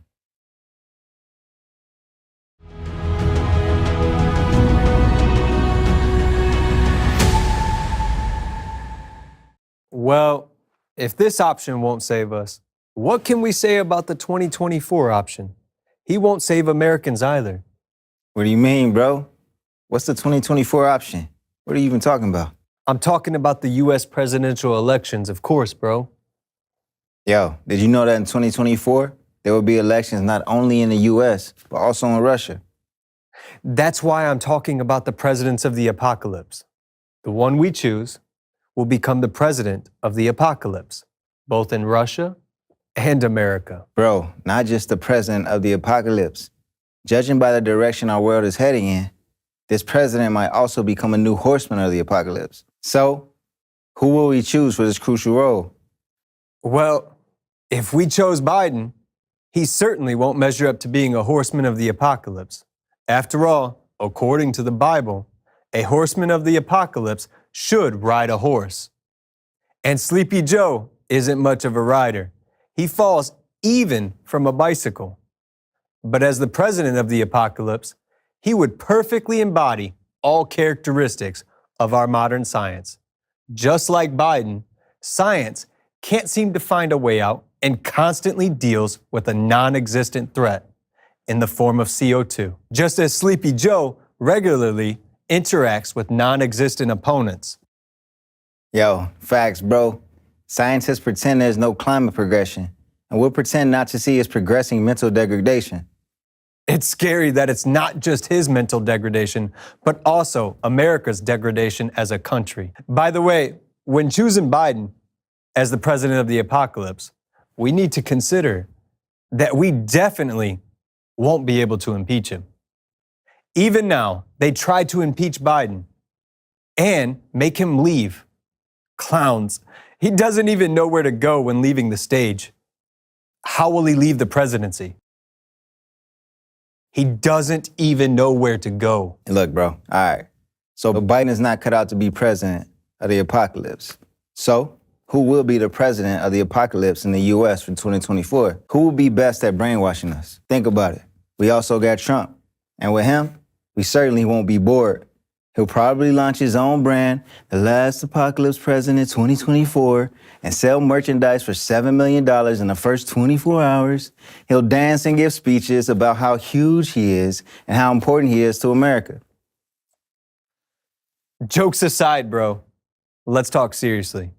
If we choose Trump, we'll all drown in an ocean of lies together. But at least we'll have fun. We'll laugh. Watch as he destroys our chances of survival. There has never been a more dishonest person. This is the president who promised to make America great, but then plunged us into debt. And now he's worse than the president of Ukraine. Bro, why you say that? A lot of people rock with Trump. Trump has more and more support because we lack wisdom. I don't mention Ukraine for no reason, bro. Do you remember how Trump bragged about supplying weapons to Ukraine? What did he say? Obama gave them pillows and blankets, and I gave them weapons. Don't we have that video? Pull it up. I'm the one that gave Ukraine offensive weapons and tank killers. Obama didn't. You know what he sent? He sent pillows and blankets.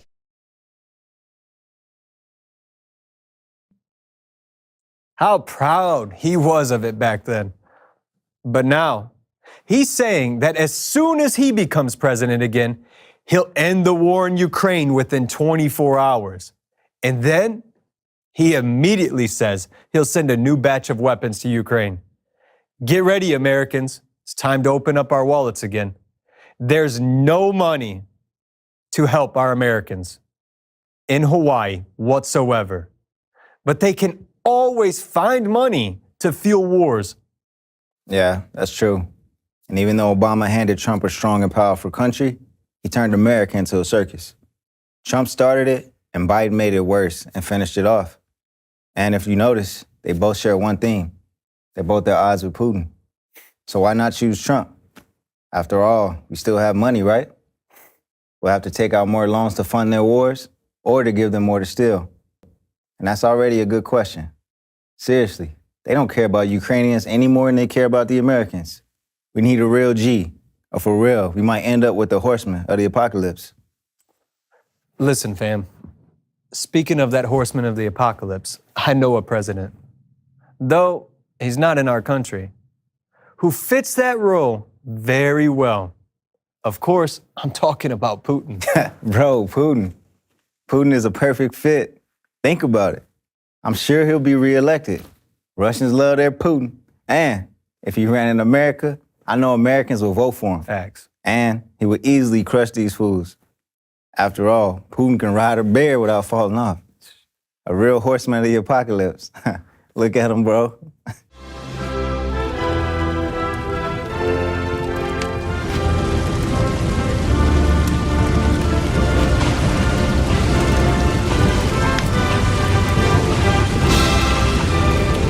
We're joking, of course, but in all seriousness, we have very big problems. We are all in one deep shithole, and our future depends on the next president. We need a president who's ready to confront the climate. Yes, my fellow Americans, our choice is limited. Either we prepare our wallets again for another president to take our money, or we start thinking about the future of America.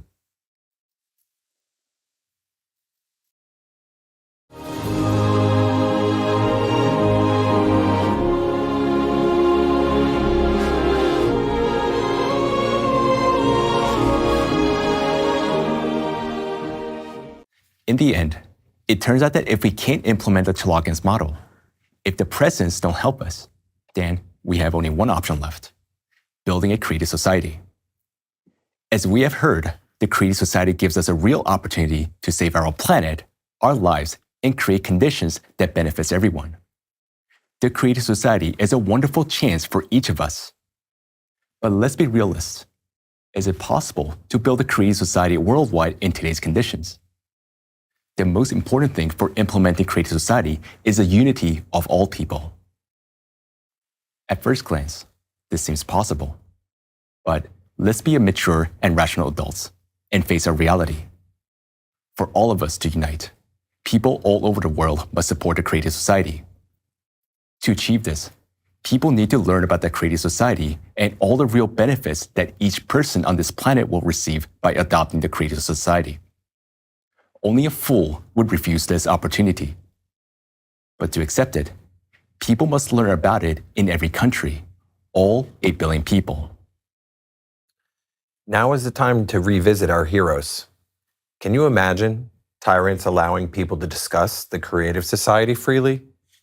To talk about a society that guarantees the realization of the freedoms and rights of every person? A society that forever liberates people? Can you imagine people in North Korea learning about the creative society and all of its benefits and its qualities? All they are occupied with is worshiping their ruler as a god. Will he build a creative society for them? Seriously, will he save them? On the other hand, will the Communist Party save the Chinese people? Can you imagine people there, for example, freely walking the streets with creative society flags and openly talking about it? Do you think it's possible? By the way, China is one of the first countries that, according to our forecasts, will disappear within the next 5 years. But the Communist Party doesn't care about that. It will hold on to its power and dominance over the minds of people until the end. Okay, that leaves us with Russia. Can you imagine that Putin will come out and address the entire country saying, "Dear Russians, we need to build a creative society because it's the only way to save you. And I, as the true president, Vladimir Putin, support the creative society. The creative society is the only thing that will save our lives. I love you all so much. And for that, I support the creative society." Can you guys imagine that? Can you imagine him saying that? Someone who expelled Alatra from their country. The only ones who are truly capable of saving The whole world? The answer is evident. And now, tell me, how will we build the creative society without Russia, China, and North Korea? It's impossible, because the creative society can only be built worldwide. Otherwise, it won't work. Imagine that while we are building the creative society worldwide, they will be preparing nuclear weapons against us. So we won't succeed, because it means that we will also need to maintain armies, weapons, and nuclear armaments. And that's no longer a creative society. Here's her answer. But don't just blame these three countries and their satellites. It's not only Putin, Xi Jinping, Kim Jong-un who will be against the creative society. Biden won't relinquish his power either, even before his death. Once they've tasted the poison of power, they won't give it up. Because to him and everyone who has tasted power, it's now more precious than the adrenochrome. We see how even the rights of Americans are being infringed upon here in the US. And that says a lot. This is truly the end of the world. Despite the benefits that leaders could gain in the creative society, they're more likely to destroy the whole world than relinquish their power to the people. But let's forget about the reality for a moment. Let's fantasize and imagine that a miracle has happened. Putin, Kim Jong-un, Xi Jinping have opened their countries and started telling people, all right, go to the people and talk about the creative society. And here we come to another problem. Let's be honest, dear viewers, those of you sitting and watching us right now. You already know about the climate problems. You know about the creative society. And you're smart people because you're still watching us. But tell me, how many people are you willing to inform about the creative society? Earlier, we emphasized that for its implementation, everyone needs to know about it. And why go so far to other countries? Here in America, we need to inform the entire population, all Americans. Tell me, who will you personally inform? The maximum you will tell is your neighbors and friends, but no further. Right now, you have listened to information from the conference, you understand everything, and you know what to do. But tomorrow, you'll wake up in the morning, the sun will shine outside, a hurricane didn't demolish your house, everything seems fine, life is beautiful, and there are numerous daily tasks. And you have already forgotten everything. That's how every person is. There are 8 billion of us, and each is occupied with their own life.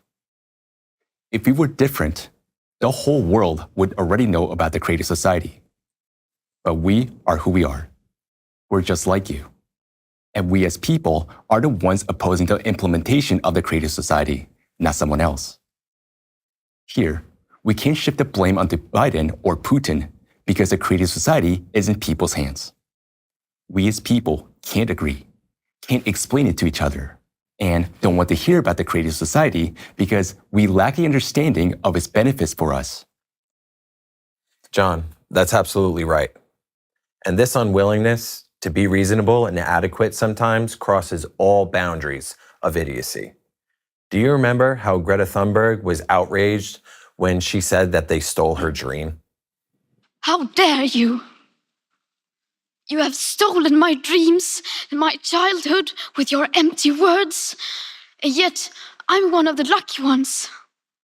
And similar reactions can be seen from many people towards the creative society. These inadequacies complain that the creative society is stealing their dreams. It looks something like this.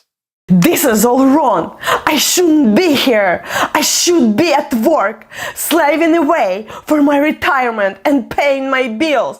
How dare you rob me from getting old, the illnesses I accumulated over the years, my utility bills, and everything else. You've stolen my dreams of growing old in a nursing home.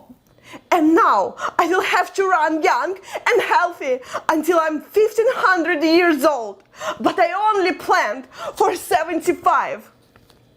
And I've planned everything out. I even have a list of diseases ready. You've already irritated everyone with your creative society. I hear about it from every TikTok account. I'm lucky. I am conscious individual, but others are not. They want everything the creative society offers. And people like me, they understand what we're going to lose. Crisis, poverty, wars and violence and boring life. Mark my words, creative society advocates. All our eyes will be on you and your actions. And if you go through with your plans, we will never forgive you.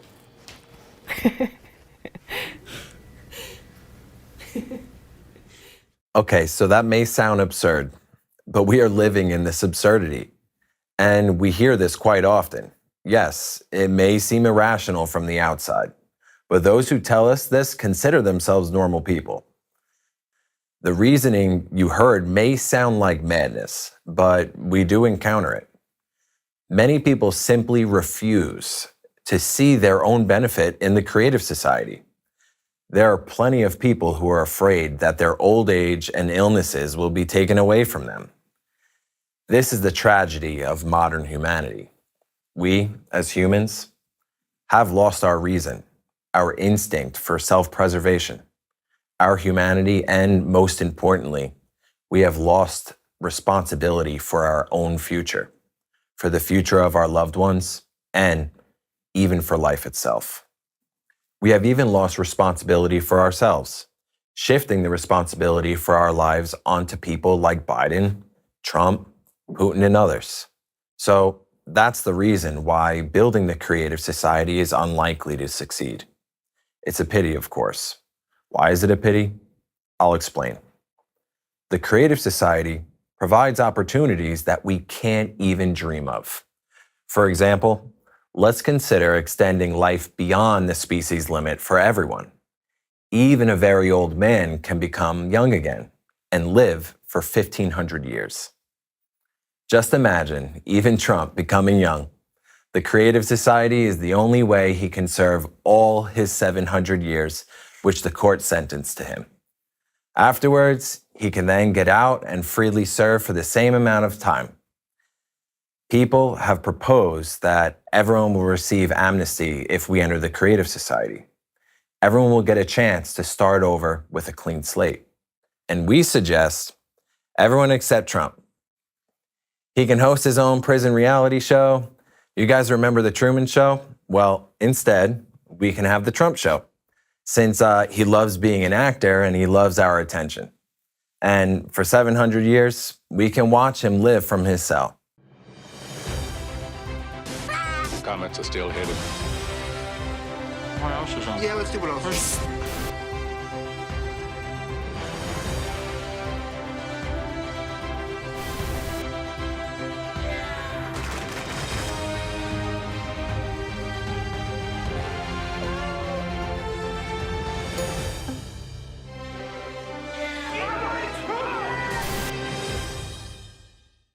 Well, if this isn't worth building the creative society, if you don't like that, I don't know what else to say.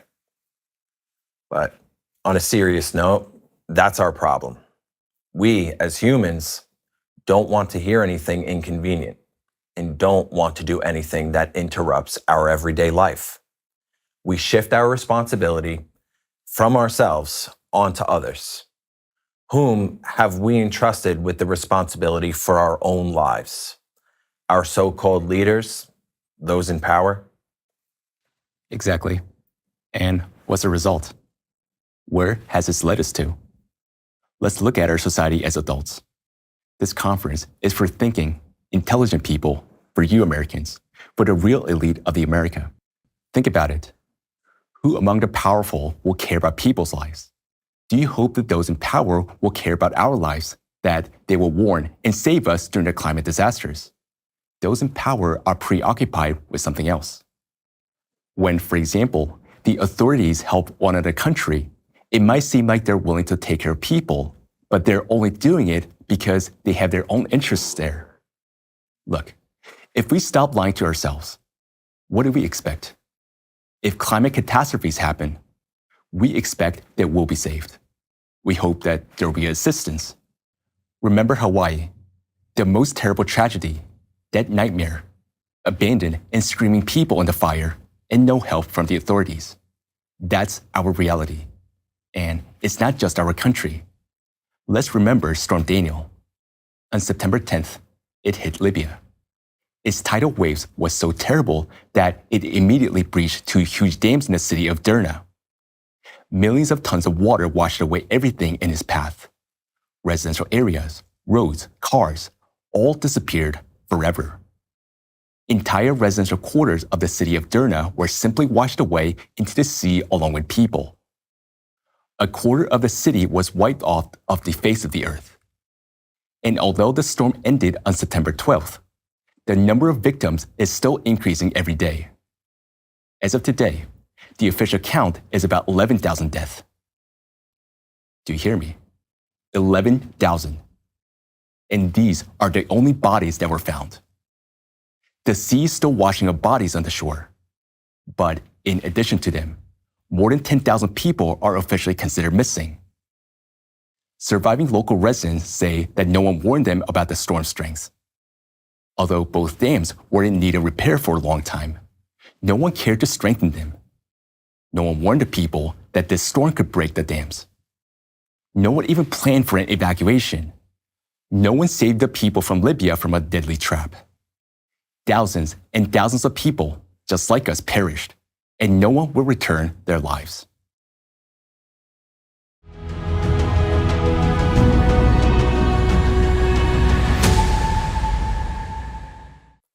Let's look at the catastrophe in Libya from an economic perspective. Answer this.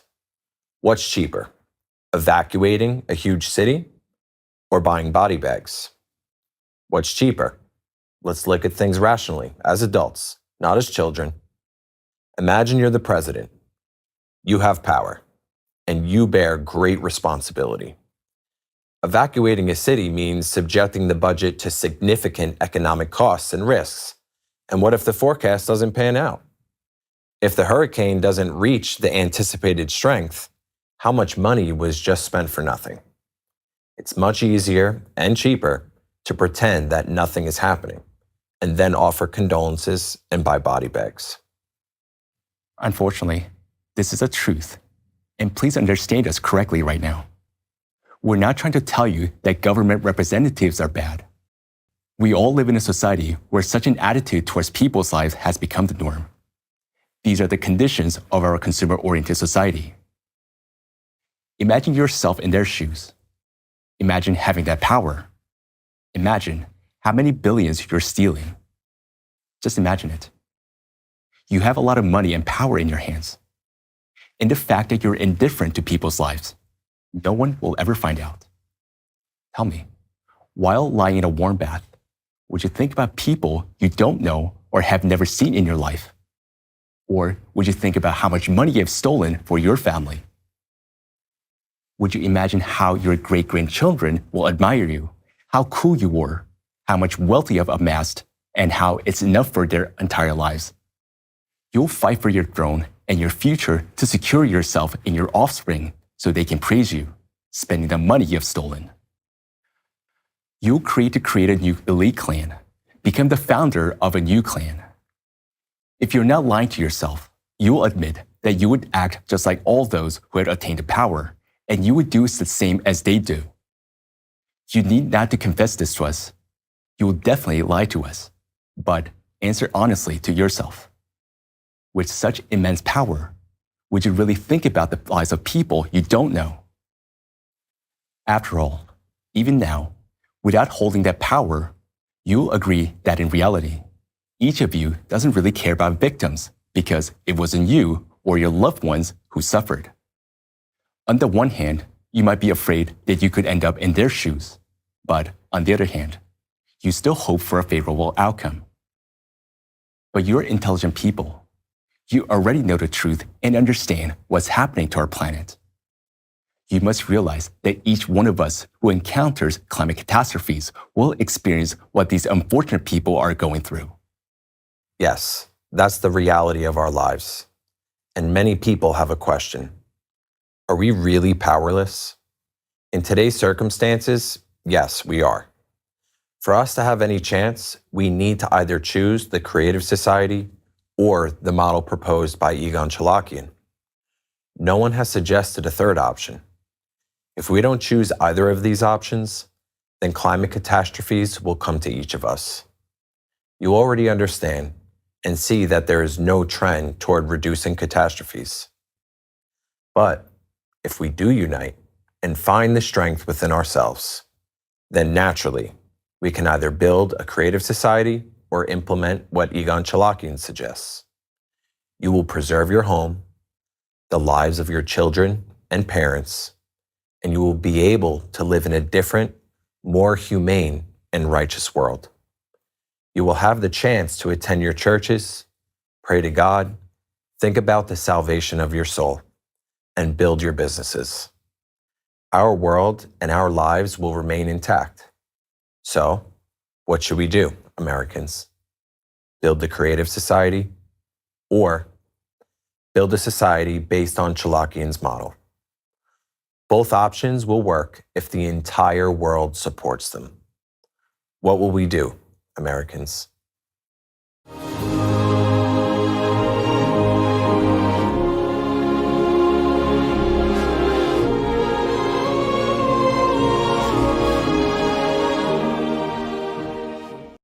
Right now is a time when every American needs to answer this question. The chance to build a creative society certainly exists. We're not saying that it's not possible. It is real. There's a small percentage of likelihood. But you understand perfectly well what the biggest challenge we will face is. The biggest survival problem for people is not the climate issue. It's the problem within us. The problem is a lack of humanity in each of us. People all around the world are engaged in building a creative society. But that's just a drop in the ocean because billions of us live on this earth, and each one needs to be informed. And while many people hesitate to stretch their mental faculties once more to understand the obvious and put 2 + 2 together, volunteers of the creative society around the world are doing everything they can. Because they truly understand the danger of our planet and we, along with it, are facing. Many people wonder where we get the money for everything we do. On this note, I'll share with you a recent life example.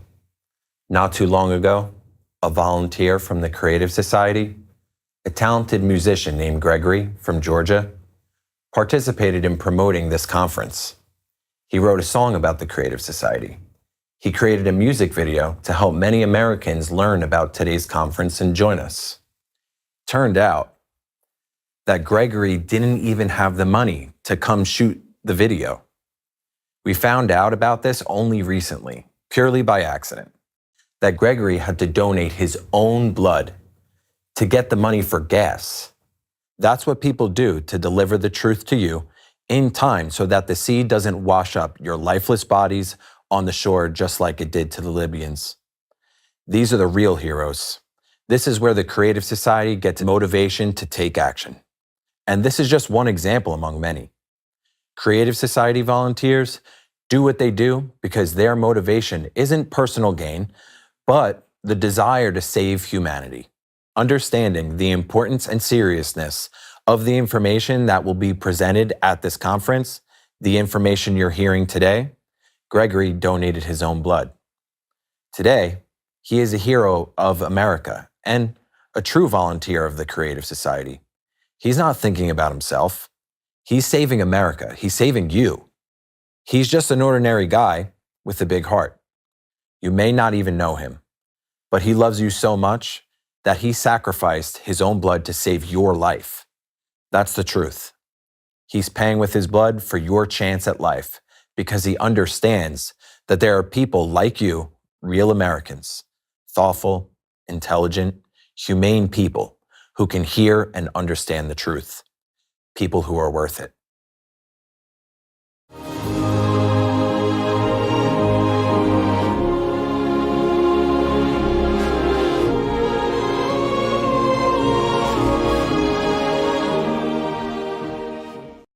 Dear friends, dear Americans, you're still watching this conference and staying with us because you're intelligent individuals who've grasped the essence of what we've been discussing today. The people who are too simple-minded have already switched off this broadcast to seek entertainment elsewhere, watching reality TV shows or funny videos of cats and dogs. Only the thoughtful have stayed with us. You have remained, and it's only you, for those who represent the hope and stronghold of all of America, that we will now share the most crucial information. We understand the two options for addressing the climate collapse we discussed are challenging to implement. Therefore, based on everything mentioned above, we want to address you, dear Americans. We have realized that we must save what can realistically be saved. Most importantly, we must save the American elite. Not the elite that rules, tells us all tall tales on television, manipulates us, and robs our country, but the real elite, you, dear Americans. Those who think, those who are forward-thinking, are the hardest working people, those who built America as it is, those who have supported and continue to support it to this day. You, the thinking, humane, and compassionate Americans. That's why we will share what you will hear next. We are doing this solely to preserve the true spirit of America.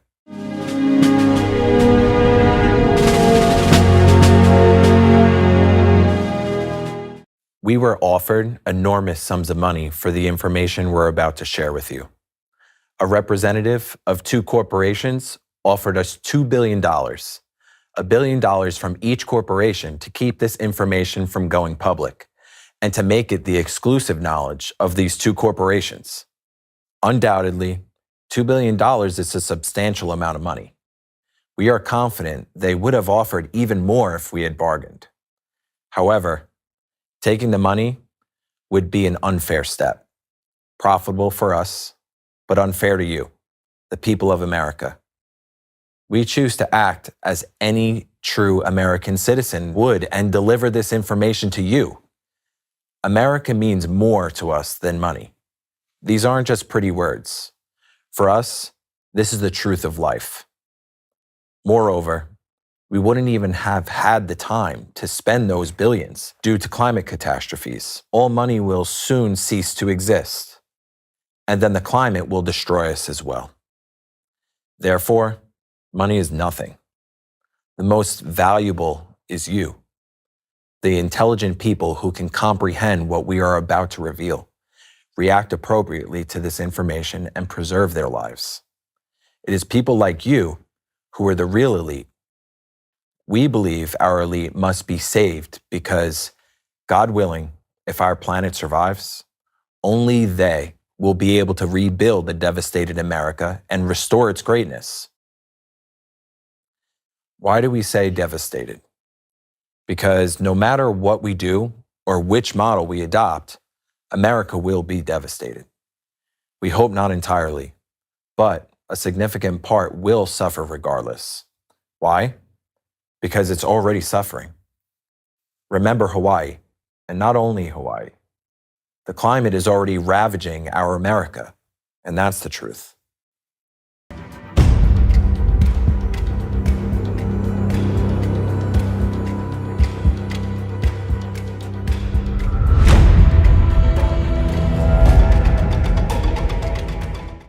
And now, we're moving on to the most critical information that we have worked on for many years. Take a close look at the map of America. Do you see the red, yellow, and the green zones? This map shows how soon the different areas of our country will be subjected to devastating climate catastrophes. The red areas represent zones that will be destroyed by disasters and become uninhabitable first. This could happen at any moment, but not later than 5 to 7 years from now. The yellow zones are places that will be destroyed somewhat later than the red zones. The green zones are the territories where livable conditions will persist the longest. Dear Americans, you're mature and intelligent individuals who can act as you see fit. However, Considering the rapidly intensifying catastrophes, we recommend the following course of action. If you live in a red or yellow zone, sell your house or apartment and move to a green zone. While there's no mad rush, and few people fully realize the impending catastrophes, you have a chance to sell your property at a good price. This is your opportunity to take care of yourself, your parents, and your children, ensuring their safety. If you have a business, consider relocating it or starting a new one in a green zone. However, when choosing a new business type, consider the rapidly changing climate conditions and the fact that your life, like the life of all the humanity, will no longer be the same. We'll talk more about the business in a bit. For now, let's delve into what your new home should be like and where it should be located to increase your chances of survival for you and your loved ones. If you're buying a house in a green zone, it should be a single-story building with a sturdy stone monolithic walls. High-rise buildings are susceptible to earthquakes and tornadoes and may collapse. So, you should never buy an apartment in high-rise buildings or even two-story structures. If you decide to build a home, ensure it has a maximum of one floor above the ground, with all other floors constructed below the ground. Reinforce the house's foundation with concrete and strengthen the walls and roof. Buy or build homes away from high-rise buildings. Remember that if there are skyscrapers or even 5-story buildings near your house, they can be very dangerous. In the coming years, tornado-like hurricanes with speed up to 300 miles per hour will occur in our country. They will have tremendous force to shatter high-rise building into pieces. And these building fragments will destroy everything in their path, including your home. Given the inevitability of such hurricanes, avoid acquiring a building located on hillsides unprotected from the wind. It's better to buy or build a house between the hills, but under no circumstances should you choose a low-lying area to avoid flooding. These actions will help ensuring the safety of you and your family. Even if it extends your life and the lives of your loved ones just by 2 days more than your neighbors, it's significant. It's life, and it's worth it. As you know already, humanity has at most 5 to 7 relatively calm years left. But that doesn't mean that you have 5 to 7 years, because a catastrophic climate disaster can occur any day, even today. You're all grown up and intelligent people, and you understand that to save yourself and your loved ones, you must take action well in advance before a panic sets in. Imagine what will happen if a climate catastrophe destroys even one region of our country right now. And what if it were the region where you live? Even if you're lucky enough to survive. Despite surviving, your home will be destroyed. Therefore, you won't be able to sell it, which means you won't be able to buy a new home in a safer zone either. So, act now while you still have the opportunity. As you understand, there are no indications that the climate will start calming down and start improving. The situation will only worsen. Now, let's move on to the business. This is an essential aspect because even if you move to a safe area, you'll still need something to live on and feed your family.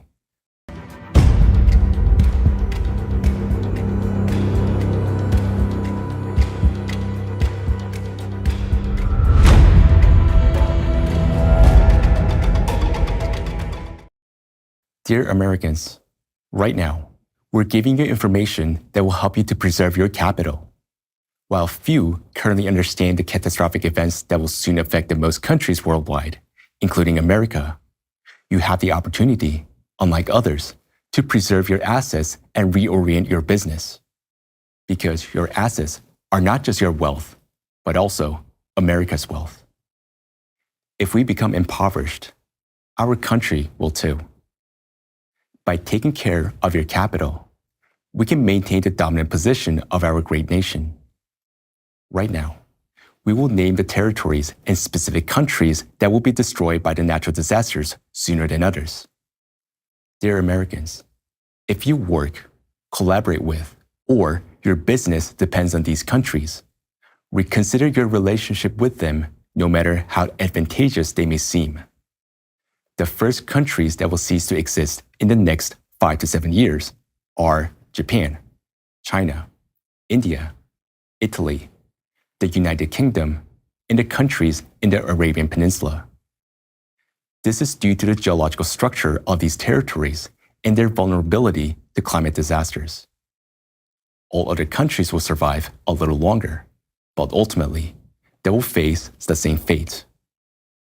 Today, China is the second largest economic entity in the world, an important member, producer, and investor in the current international system.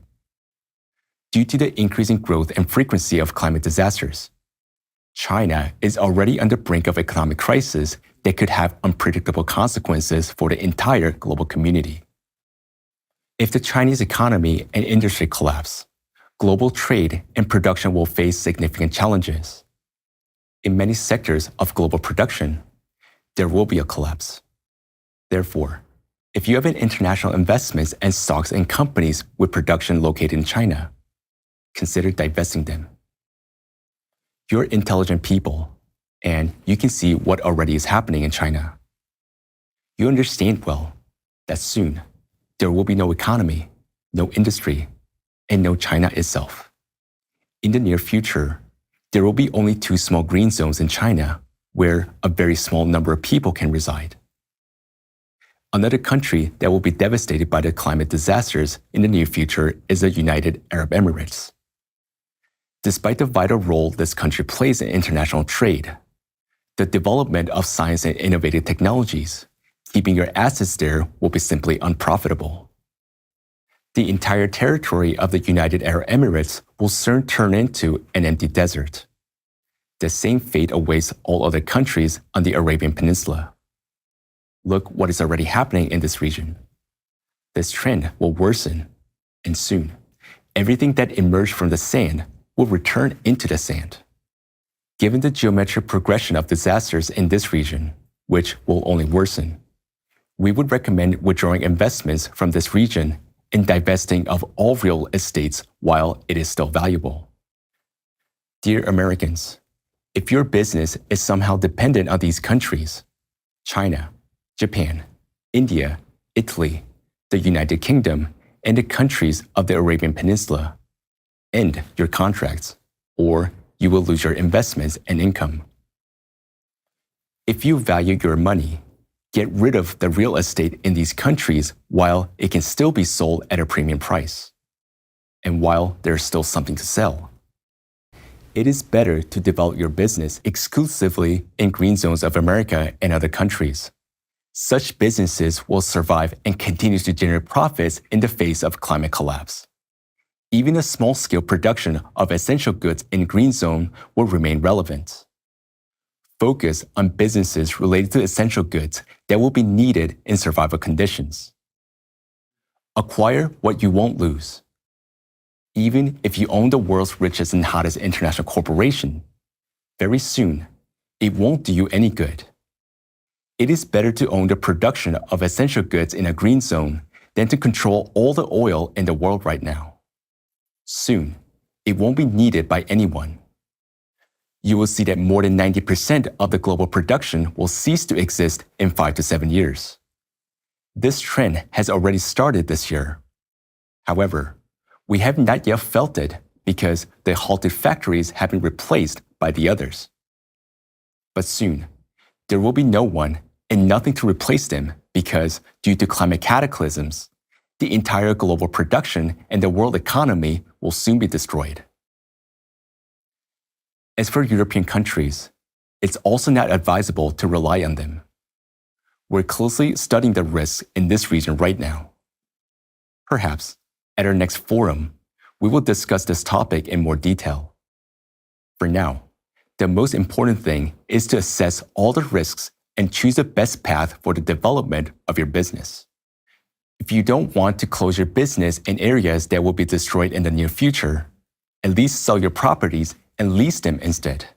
This will be much more advantageous for you. Keep in mind that in a few years, or even sooner, once people start realizing the seriousness of the situation, there will be a frenzy. You won't be able to sell or buy anything. But for now, while many are still in a doubt or unaware of the impending changes, you can easily preserve your assets and redirect your business. When reorienting your business, consider that some industries will be the first to collapse.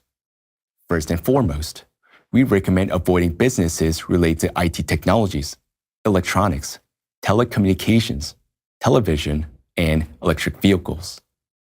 These sectors are particularly vulnerable because they rely on electricity. In the face of the cataclysms that await us, there won't be any hope of having electricity. You're intelligent people, and you understand well that electrical vehicles will just become worthless junk under the conditions ahead. So, any business connected to electric vehicles is already doomed to failure. You understand that the more climate disasters occur, the more people will actively abandon electric cars, realizing their impracticality. Stock prices will plummet, and companies will face ruin. Therefore, if you have stocks in electric vehicle manufacturing, it's better to sell them while they're still valuable to naive individuals. You're savvy people, and you probably know that there's nothing more reliable than traditional gasoline engines. Diesel is even better. With disrupted power lines, you won't get enough electricity for a car. However, if you bury a couple of gasoline barrels in your yard, you can use them as a fuel for your vehicle. You'll be able to stay mobile and move as you need it. You can't pour electricity into a canister, and solar energy won't suffice, especially considering the limited number of sunny days. So, now is the time to sell a business connected to these industries or stocks invested in them, and invest your resources in a company that will thrive in the harshest conditions. Invest in a business that will always be in demand and close to your home in a green zone with a good protection. Don't delay making this decision because you may miss the opportunity that you still have. Winter is ahead, and it will make itself felt. People hope there won't be significant disasters in the winter, but there will be. So seize your opportunities without causing panic and calmly secure a reliable business, safeguard your capital, and move to a green zone.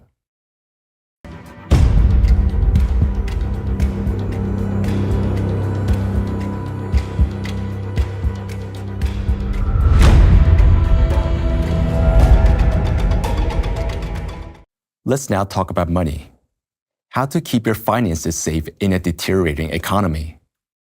Firstly, remember that all the money you have in bank accounts stored as digital numbers can cease to be yours at any moment, meaning it could become inaccessible to you. That also applies to any cryptocurrency. Why? Because when electricity disappears, all electronic money disappears with it. You won't be able to use them, and there will be no way to prove that you ever owned any funds in virtual electronic accounts. As you already know, the electromagnetic field of our planet is critically weakening, which means our protection from dangerous radiation, such as from the sun, is diminishing. All electronic devices on Earth will fail if there's a significant solar flare. Today, we cannot say when exactly this will happen, whether this year, next year, or 4 years from now. But we confidently assert that it will happen. No electricity means no internet, no communications, not even satellite communication. And all your savings in bank accounts, all electronic money, all your stocks and securities will instantly become worthless.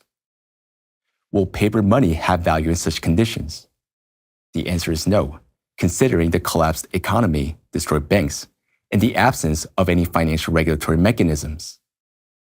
So, what will be valued? That which you can hold in your hands, that which you can exchange for food, water, and essential items. That which will not lose its value until its very end. And only one thing can meet all these criteria: gold. Historically, our psychology is wired to value gold. This is a well-known fact. When Christopher Columbus first encountered Native Americans in the Americas, they didn't have money, but by that time, they already respected and valued gold. It was already a form of trade for them. They were unfamiliar with European culture, where gold also held significant value. This tells us that regardless of culture, valuing gold is inherited in us as humans in our genes. Therefore, until the last breath of humanity, the only valuable metal for exchange will likely be gold. Not silver, not diamonds, not gems, not expensive paintings. Please don't fall for these baubles. There are too many of them in the world, and no one will need them. Only gold will be a stable currency until the end. Understanding this, the very first thing you need to do right now is to exchange all your stocks, cryptocurrencies, electronic deposits, and savings for a real tangible gold as soon as possible. Because if you have gold, you'll have the means to provide yourself, your family with food, water, and all the essentials. No paper bills, no matter which country they belong to, will help you in this situation. Only gold.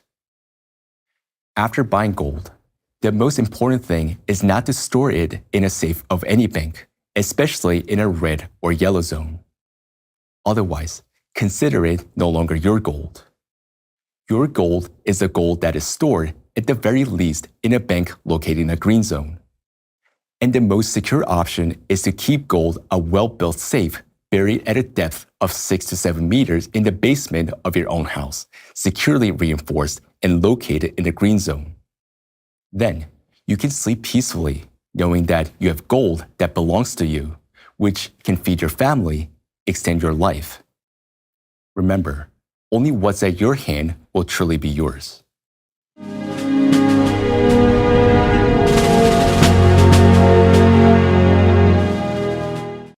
What to do if you don't have the means to purchase gold today?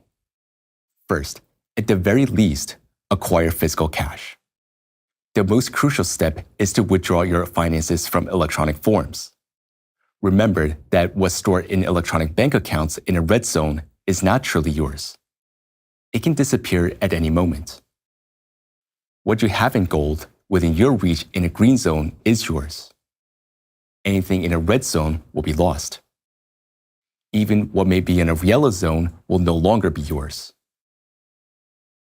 If you can convert your financial assets into gold, start by getting rid of any stocks.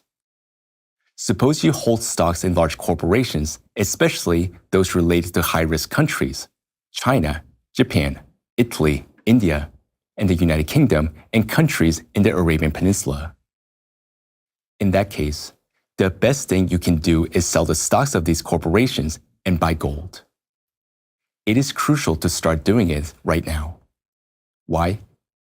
As the destruction from the global catastrophes escalates, an increasing number of people will come to understand and see what we're talking about, recognizing the real economic breakdown and assessing the risk of losses. Naturally, people will begin by selling off stocks in all companies, and prices will plummet. At the same time, gold will experience a colossal price surge because of all the increasing demand and frenzy surrounding it. Therefore, within just 5 years, your stocks may allow you to buy 100 times less gold than you can buy today. This is why we emphasize the need for immediate action, while the general public may not fully grasp the seriousness of the situation, while your stocks are still valuable, and while the price of the gold has not yet skyrocketed. Seize this moment, sell your stocks, and buy gold. Is it better to have 200 grams of gold in your pocket or in your safe in the green zone than even $1 million share in a company like Apple? It may seem like an uneven exchange, but that's how it may seem for now. However, when Apple disappears in the near future, along with all its billion-dollar assets and shares, everyone will realize that it was way better to sell Apple shares earlier. And if you're the CEO of Apple, it is better to abandon the sinking ship, sell your shares, and buy real gold and land in the green zone with that money. Better yet, acquire a herd of cows and have an ability to trade meat and milk. Given the increasing progression of climate catastrophes, this will be the best decision for the present. Soon, it will be better to be the owner of the herd of cows in the green zone than the owner of Apple or the head of JP Morgan in the red zone, where everything will disappear. Therefore, dear Americans, when considering what to do with your financial assets, remember this. If you have 200 grams of gold left, it's much better than billions of invested in large successful corporations. That's because with gold in your pocket, you'll be able to buy beef from your neighbor, the former head of Apple, who had the wisdom to get land in the green zone and a herd of cows to sell meat and milk. Funny, it may seem so now, but in the future, he will be alive, unlike the rest, because he is smart.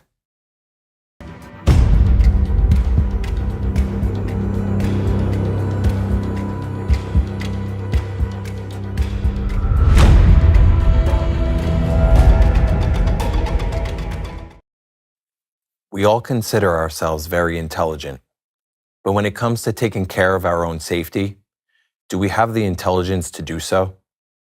Do we have the intelligence to survive? That's a big question. To answer this, let's provide an illustrative example.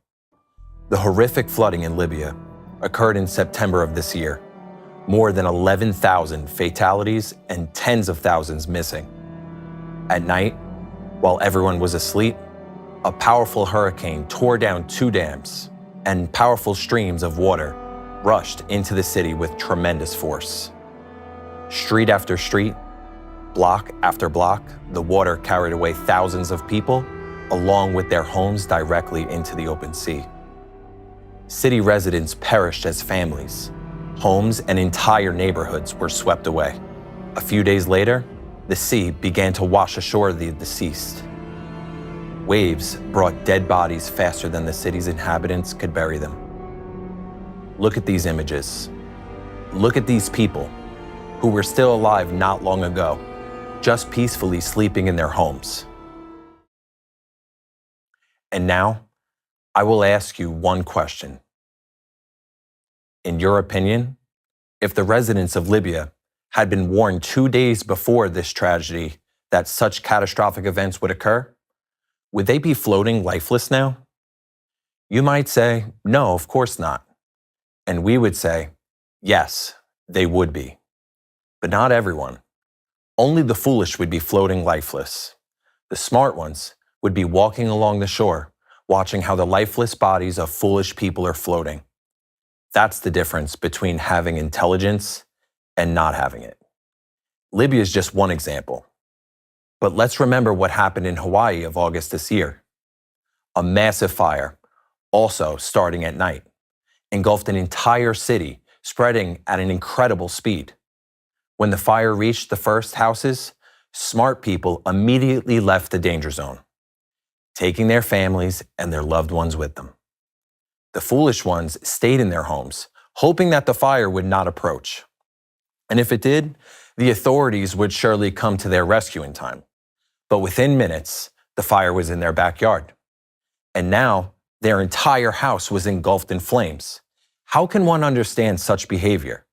How can one understand when a person, seeing that his house is on fire, runs into that burning house to save his bike? Seriously, a bike? Is a bicycle worth more to him than his life? And yet, these are real cases. That's why we may perish. Because to each person, their bicycle is more valuable than their own life. This is our predicament. Our minds have been so conditioned that we have forgotten how to value and protect our own lives, each other's lives. This is what will lead to our future demise. The lack of responsibility for our own lives, which is caused by our dehumanization. Think about that. Our dehumanization. We have gone so far down in a direction where we can no longer be humans. We will perish if we do not take responsibility for our own lives. Intelligent people will heed our words. As for the rest, they have heard us now and learned a lot. But tomorrow, it will fade from their memory because they are distracted and foolish. The problem is that most people in the world, unlike those who have understood everything and stayed with us, do not grasp the seriousness of the impending catastrophes. Many still hope everything will work out and everything will be fine. It won't. And you have seen that today. We see no objective reasons for the progression of climate catastrophes to slow down. Everything will only intensify and worsen. And the further we go, the stronger, faster, and more destructive it will become than it is now. Yes, there is still some time of relative calm ahead of us, but any territory in the red zone can be wiped off the face of the earth by climate catastrophes at any moment. What if it happens to be the very territory where you currently reside? Even if you miraculously survive, then what?